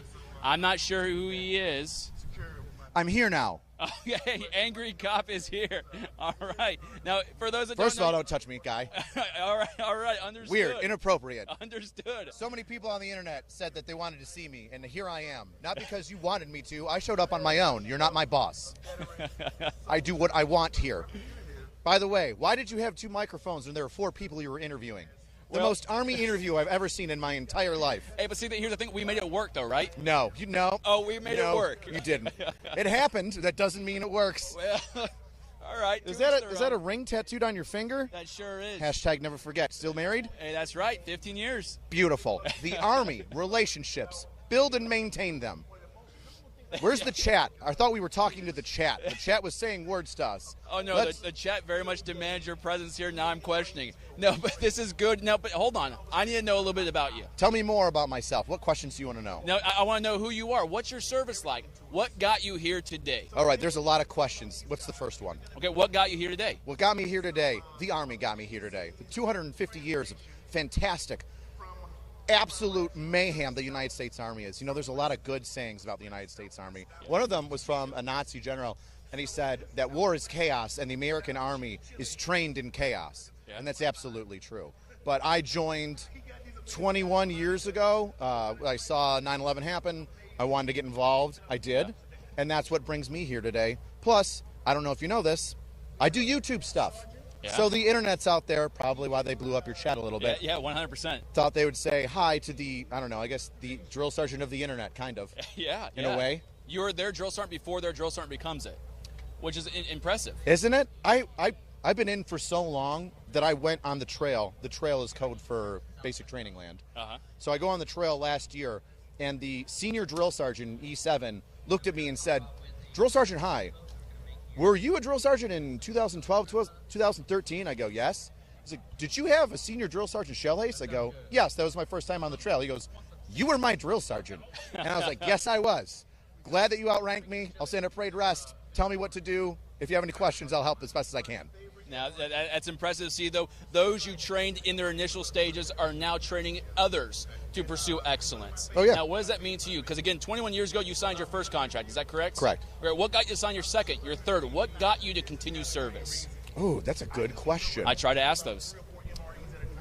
You know, the Army's fun. Yeah. The Army's fun. If you get bored with the Army, change your job, which is what I did. If you ever feel like something's stagnant or you don't like where you are, you can change it. So I started off as a civil affairs specialist. I did 2 deployments overseas like that. And I grew tired of civil affairs. I wanted something to change. So I decided that I would go and become a drill sergeant. And I did. And that was the opposite side of the spectrum, you know, from being civil affairs and growing a beard and hanging out with SF guys and having a good time that way. So it was kind of nice to go in a different direction with my career. And here I am 13 years later, still a drill sergeant, because it's the best kept secret in the United States Army Reserve, 95th Training Division. Join up. We're looking for more fantastic NCOs. Hey, that's an amazing opportunity for those out there who didn't know it existed. It surely does. Now, how would they join up? Is there a process to this? All you have to do is, if you're an E4 promotable, or you're already an NCO in the United States Army, you can just Google it. But you can contact a local recruiter's office, or you can Google and you can find the closest drill sergeant battalion to your area. And then all you have to do is get in contact with the first sergeant there, and we're hungry for more drill sergeants to come in. The Army always needs more. There's bonuses. Think about it. All right, yeah. And you have a fantastic time training troops. No, hey, I love that. Now, being on the trail, yes. What are some of the more memorable experiences that you've been able to play a part in? Oh, man. Or if there was a trainee that stands out to you, a moment with... We had a crazy trainee. He didn't make it. Well, that happens. Listen, tough love. Sometimes people aren't cut out for the Army. We're glad that you tried. We want you to do your best. Sometimes it doesn't work out. He was small. We called him Mighty Mouse. Right? So Mighty Mouse was very upset, and he was a little off in the head, and he would punch walls to scare the other privates to making them think that he was a tough guy. And he was so absolutely nuts that everybody was just like, no, he is nuts. He's going to kill us in our sleep. We need to leave him alone. Yeah. Eventually, he didn't make it, just not physically fit, not mentally there in the way that he needed to be. Yeah. So we let him loose. But the first day, before we even did the pickup, they're not even marching. They don't even know how to march on day 0. They're walking to the barracks, and Mighty Mouse raises his hand and says, Drill Sergeant, I quit. And we're like, Private, we're not even in basic training yet. You can't quit when you're not even in basic training. What are you doing? And he gets a little emotional. We calm him down, and he goes, Drill Sergeant, I forgot my promise. We're like, Private, what does that mean? He's like, well, Drill Sergeant, I forgot that I promised my grandfather before he died that I would join the Army and I would make it. We're like, Private, that's a very important promise. How do you forget that from 30 feet walking this way with 2 duffel bags to where we are right now? Pick up your stuff. Let's move on. That was Mighty Mouse. That's an interesting individual. The writing was on the wall for Mighty Mouse. Don't be a Mighty Mouse. Well, so we have stories of Mighty Mouse. Are there any stories that stand out when you felt like you played a pivotal role in someone's, I guess, progression? Oh, yeah. Private Friend. Private Friend is one of the most highly motivated soldiers that I ever met in my entire life. Private Friend was not big. He couldn't do a lot of push-ups. Wasn't very fast. Took him a little while longer to catch on to things. But he always gave 100%. If he was struggling through something, it was because he maxed himself out and couldn't go any further, but was still trying to go. And Private Friend got down on himself. Now, drill sergeants, although we are mean and cruel and angry, we also have to build up people. It's not just about breaking people down. We've got to build them up into soldiers, the future fighting force of the United States of America. So I build him up. I say, hey, Private Friend, I would take 100 of you over one guy who can do push-ups really, really well. And I said, Private Friend, if I ever ask, where is my friend? You will raise your hand, and you will say, I'm your friend, Drill Sergeant. So I was like, absolutely. You will do that. He's like, yes, Drill Sergeant. I go away. I tell him to go away. He goes away. Next day, everybody's kind of moping around because they messed up. Got to do some corrective action. And I'm noticing it. And I'm like, where's my friend? Where's my friend? And Private Friend raises his hand. I'm your friend, Drill Sergeant. I'm like, where is he? Where are you, Private Friend? I'm your friend, Drill Sergeant. I'm like, yes. Oh. Yes, Private Friend, yes, you. You are my friend. And that became a sense of motivation. I like now that. Everybody rallied around Private Friend because they knew Drill Sergeant High was upset and not motivated. Yeah. Private Friend would motivate me. Yeah. So his fantastic level and high level of motivation, I was able to use that, even though he wasn't as physically fit as everybody else, to motivate the entire platoon that I ran. And he was a stellar soldier. I love that for you. Now, advocating for the trail, what does it mean to you to encourage those NCOs to fill the shoes that you will one day leave behind as a drill sergeant? Ooh, I don't even, goosebumps. I don't even know if I'm ever going to put down the hat. I'll die wearing the hat. I'll be 70 years old running 30-minute 2 miles as a drill sergeant if I can. But it is one of the most rewarding things you can do. Yeah. If you don't like the way that the young troops are coming out, you can change that. I have a direct effect on what comes out of the training pipeline to you.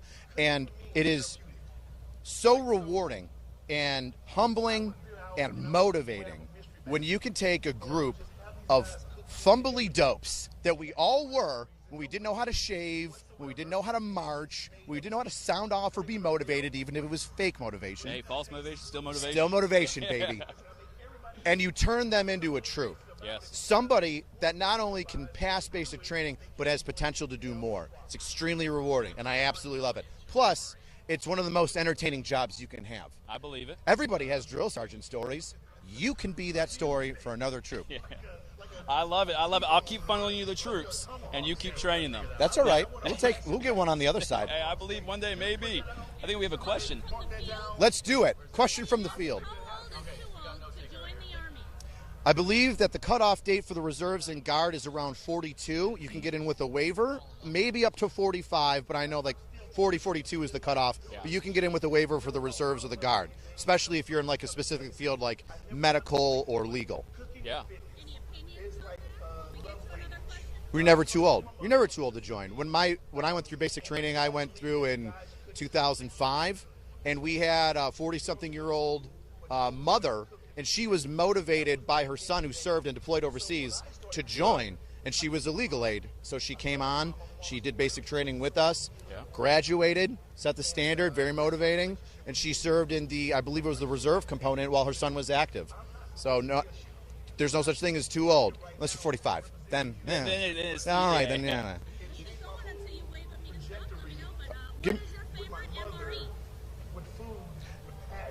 None of them. Well, None of them. Come on. No, The maple sausage. Penne pasta. I'll go with penne Okay, pasta. okay. Penne pasta is a solid go-to.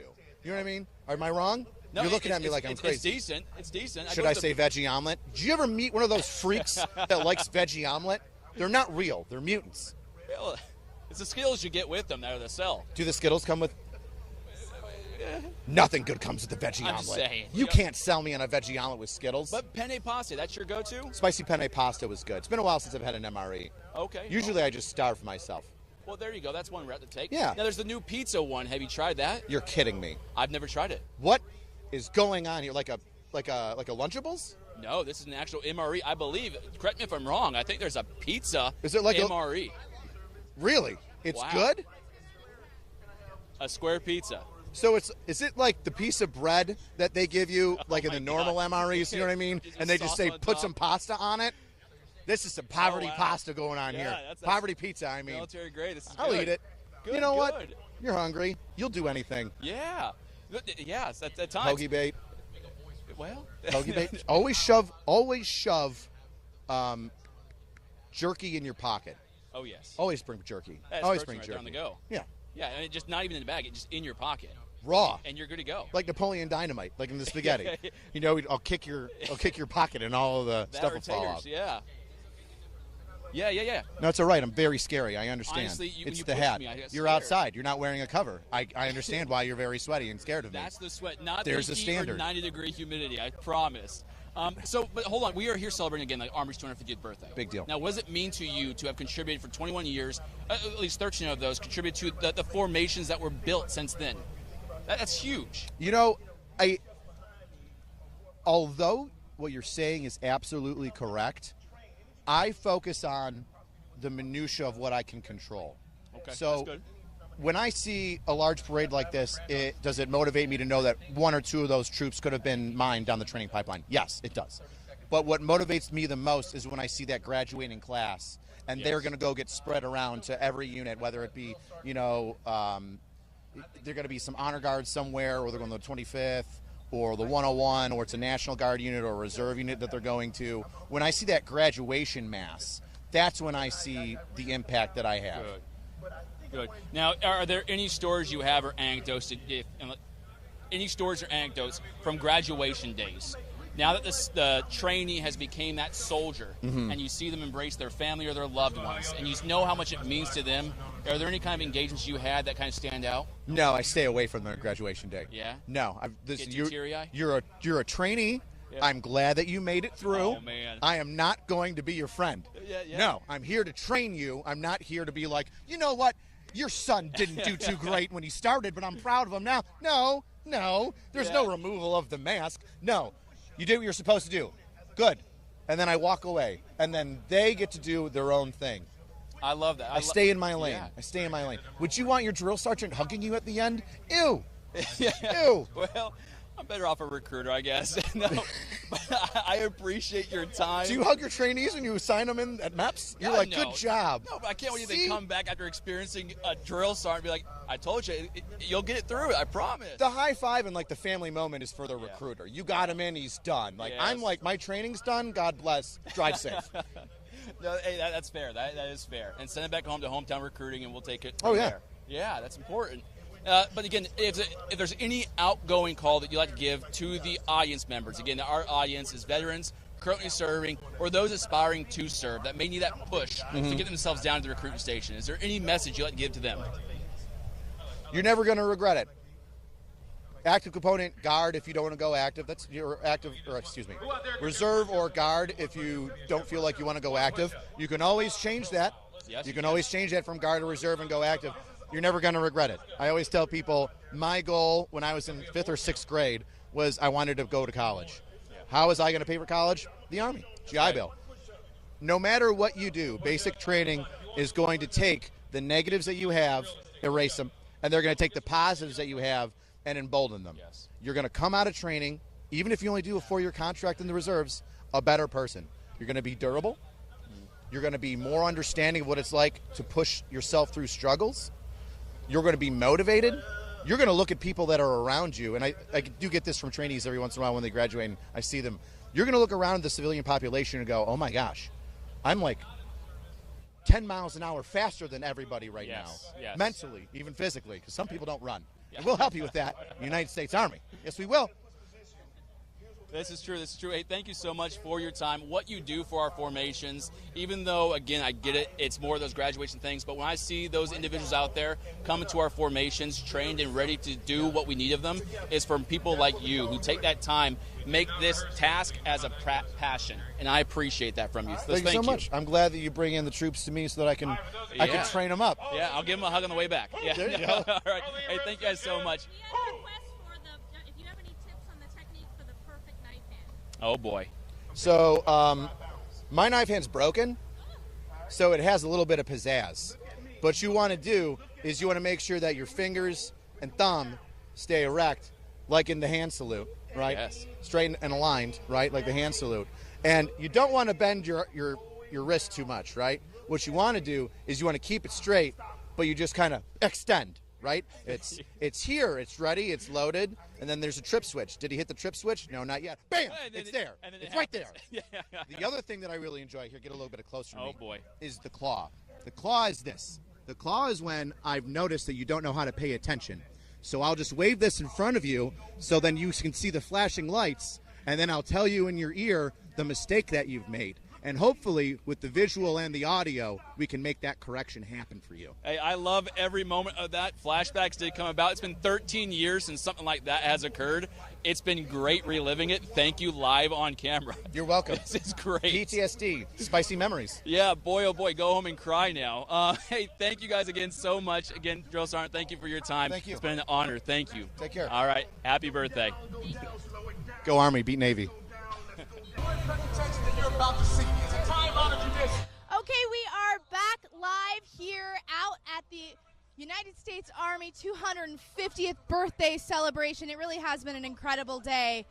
Just so much legacy represented out here on the National Mall. When you walk around, it really is fascinating to see the different eras represented. You have aircraft from Vietnam. You have veterans of different wars that are talking to and commemorating with soldiers of today. It really is a cool thing to witness. And when else do you get to do this? Only every 250 years, right?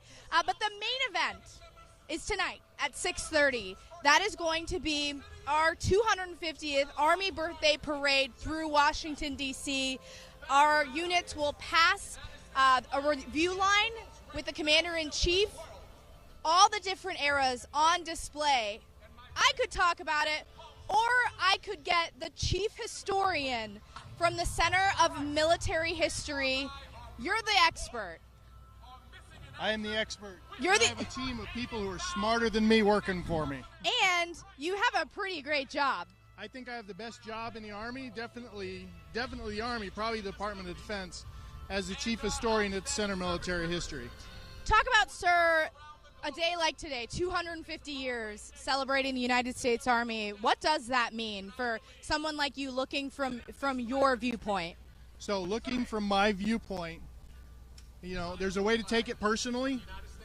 My family has served in the military since the Revolutionary War, both sides. My family, my wife was a soldier when we met. So this is a celebration of 250 years of Army legacy. And this is America's Army. So it's America's legacy too. So what we're seeing here is just, I don't know, thousands and thousands of people who are coming out and celebrating the Army birthday. That is so cool. But we've been working on this for a couple of years. So we've been publishing Revolutionary War books, starting with opening shots at Concord and Lexington, going all the way through. They're available on our website, history.army.mil. We've been handing those out till we ran out. And people are just loving the fact that our history is still able to be in their hands. And that's from the Revolutionary War all the way up through the global war on terror. Let's talk first about what's on display here out on the mall. You have all different types of aircraft from various eras. You've got a Huey, then you have a Little Bird. It's really a cool thing to witness. Right. So, I mean, you've got the birth of Army aviation as an operational art with the Huey in Vietnam. You've got the Little Bird that's been used so well by the Special Forces, and one of my personal favorites from my it's a lot of fun to watch. In uniform. You've got Blackhawks out here. You've got a Cobra out here. You got an Apache out here. And down on that end, there's that new kind of sort of vertical takeoff. I forget what it's called, but it's cool. Yeah, it's modern. Absolutely. And it's not just that. I mean, you've got the vehicles. Tonight at the parade, you're going to have the tanks. You're going to have, basically, we start with, the very first part of American history. So you've got the Revolutionary War. We go from there into every single conflict. So you'll see soldiers in period dress, followed by the units that took place in those battles. So World War I, you'll see 1st Cav. It just... And they're going to be in the period uniforms, they will correct? Be in the period, so some of them will be in the period uniforms, followed by a formation from the unit that participated in that war. Okay, so let's give some particular units some shout-outs. So for World War I, if you think of a unit that represents World War I, what is that? 1st Cav. 1st Cav, okay. I'm sorry, 1st Armored Division. 1st Armored Division. That is the legacy unit of World War I. World War II, I feel like there are a few. Well, I'd have to go with the 101st and the 82nd. Of course. And who's representing them today? Do you know? Or is it both? The 101st and the 82nd both of them here. are. Okay, Yes. and they will be in that period dress. What an incredible opportunity, though. Of course, it's hot and sweaty, and these are long days, but as a soldier, to be able to wear that uniform of the giants that walked before us, how cool is that, right? That's incredible. You know, occasionally you get to put it on for a tattoo. It's a couple of minutes, and then you're changing back into your regular clothes. But here, they're in it all day. They're going to march along this entire parade route, exemplifying the soldiers who fought in that war. I mean, if you're going to talk about legacy, and today is all about legacy, the legacy of those soldiers, the connection from the soldier today to the soldier 250 years ago is on display today. I was talking about this earlier, but in my previous career as a journalist, I got to cover the honor flight quite a few times. And after I joined, having a moment, it was actually at the Vietnam Memorial a couple of years ago, having a moment where I was in uniform and I'm standing next to these Vietnam vets and thinking, I get to wear the same uniform as you. That's a heavy thing to come to grips with, that how do I deserve to wear the same uniform that these giants did before? And that's going to be on display today because there are so many that came before us. There is. And I've heard it referred to as we're standing on the shoulders of giants. I like to think of it more as we are standing uplifted by giants. We have an incredible history, an incredible heritage. In the Center of Military History, we run the museums. So from the National Museum in the Army, all the way through to some of the smaller museums like the Army Women's Museum at Fort Lee, we try to tell the story of the soldiers doing the job, protecting national security, fighting the fight. And I hope we do a very good job at that. But that's that same feeling you get standing next to those veterans is what we try to do in the museums.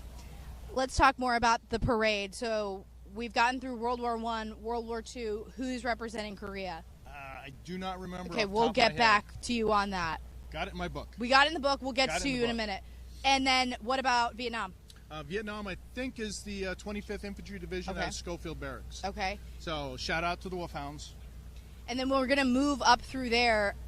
It's amazing to think about what we're about to witness and what we're about to see. And all aircraft will be overhead as well. I know USASOC is going to be representing the GWAT era, which is appropriate with our Special Forces Green Berets. For you as a historian, I know it's probably a tough question to ask, but what is your favorite era to study? Well, I'm a contemporary historian. So I've been on the ground as a civilian historian in Afghanistan and Iraq, capturing the story of our service members who are over there doing the job, and writing about them. So I've got to say that my favorite part of history is what we're doing today. Sometimes you don't have a whole lot of perspective on today until we get farther down. You know, we're too close to the bang, if you will. I have studied the American intervention in Siberia. That was my master's thesis. And not too many people know that the United States went into Russia in two different spots to try to keep Russia in the war during World War I. But I got to tell you, it's the soldiers today, feeling the connection with the soldiers today, that I like documenting the best. That way historians in the future will have the documents, they will have the oral history stories to be able to tell better stories in the future. That's incredible, because that didn't happen all the time, 10, 20, 50 years ago. So you're trying to capture it in real time. Yes. That's and the Center of Military History, we actually started in 1918, but we've had historians deployed in World War II. They were out there. There's very few of them, and they wandered around the battlefield. Now we send military history detachments. We've got some operating on the southern border, getting the history of what's going on there now. I've got an entire division within CMH who focuses on nothing but warfighter history. Is this a historic day? This is a historic day. I've got 2 military history detachments interviewing the soldiers who are here for the parade as part of their military history detachment course. So they've been doing that for a couple of days now. They'll do it for a couple more days till these folks redeploy home. One last question, sir. Why is capturing our history and reading our history, knowing our history as a formation, as a force, as a United States Army, why is that important? If you don't know where you were, you don't know where you're going. That's one. So what is history? History is the past remembered. What we do is organize the memory. So the past is remembered and can influence the future positively. So we can tell those stories so the legacy continues. But even more than that, one of those things that contemporary historians do is we are in the room when things happen. We can go back to recent history and say, something like this happened 10, 15, 20, 50 years ago. Here's what the people thought at the time. Here's the decisions that were made. We get that to the decision makers, and they make better decisions. We save lives, we increase lethality, we increase effectiveness because the decisions are better because a historian was in the room. History can change the future. History can change the future. If you own the past, you own the present. Is that the way the thing goes? Sounds about right. Yeah. Sir, one more time, plug your website where people can find out more information. So the Center of Military History is history.army.mil. Thank you so much. Pleasure. And you heard that this is a historic day, a historic evening. At 6:30 is when the parade is scheduled to start, rain or shine. So far, the weather has held off, but this is a pivotal moment. You're going to see soldiers marching in period dress from all of those important eras that are a part of our lineage, a part of our legacy here as United States Army soldiers. I know I am proud to wear this uniform today and every day, but today especially. So we're going to leave you for a second, and we'll come back to wrap it up soon. Hey guys, we are back, and we are closing out. There was something up there we wanted you to see. It's gone now, but don't worry about it. We're closing out the Army's 250th birthday, but before we close out completely, we wanted you guys to learn about the Soldier for Life program that is available to all soldiers, active and reserves. And National Guard. And National Guard. Yes, sir. So we're going to learn it from a SME, a subject matter expert herself, Major Alexius Gonzalez. Yes. So please introduce yourself. Hi, I'm Major Alexius Gonzalez. I'm the XO for Soldier for Life. We work with all components, active duty, National Guard and the reserves. Now, what are some of the things that your programs do or your office does? So we work with government, non-government, MSOs, VSOs. We try to find those benefits and those programs that they have for the veterans, the soldiers, and their family members. And we try to get that information out in any way that we can to the soldiers and those family members, because we don't want them to miss out, because sometimes that information just kind of sits and stays, and we just need to get that information out. All right, so now there was something that we saw within our vets as they left service that drew a need for a program like this. Now, what do you guys aim to achieve with your service? We aim to achieve that once you're a soldier, no matter how you enter the service, you're a soldier for life. Whether that was one term, whether you retired, whether you exited the service through a medical retirement, you are a soldier for life. That is the mindset that we're trying to instill with all soldiers. And then the American population, we're just trying to educate them that the soldiers are there to support. We're trying, Valuable members of society, right? Correct. Once you're out of service, the education, the experience, the leadership you bring to the table to the civilian force is there. Yes. And they may not be just aware of it just yet. Correct. So when it comes to some of the opportunities you guys provide, there's something called pays, and there's a few other things. Correct. What are some of the ones you'd like to talk about? The one I really like to talk about, and I think is really beneficial, is PAYS, Partnership for Your Success. It started off as Partnership for Youth Success and was an incentive when soldiers enlisted.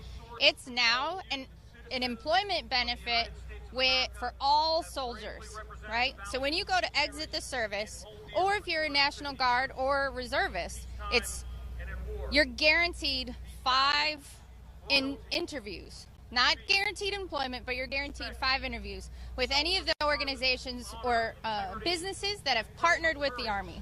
Okay, so that's huge. It is huge. Hey, I get you have 30 applicants that may be on paper closely more qualified, but give me a chance, see my name. And there's an internship process as well, is that correct? Correct. So the Army has the Army CSP, and then there's the DoD Skill Bridge. So those are internship programs that soldiers can sign up for. And then when you do those, what I like to tell soldiers when they come to our booth or when we see them is that sign up for those opportunities. Command teams allow soldiers the opportunity. Take that time. Let them leave for that moment, for those few weeks. Do those internships. Let them have that time to be able to get that internship to the civilian world. And then once they've signed up for PAYS, they'll be able to do that interview. So it's like, oh, I saw Soldier A during this interview or during this internship, and now I see them during this interview. I know Soldier A can really work. Yeah. So it gives you a chance to kind of build the rapport with a potential employer. Exactly. Showing, hey, I am here showing you what I can bring to the table. Yes. Then when they actually close out service or they finish up what they have to do, they then submit that application, and that name now resonates with that potential hiring office. Exactly. That's a huge opportunity and a benefit to those that use the service. Yes.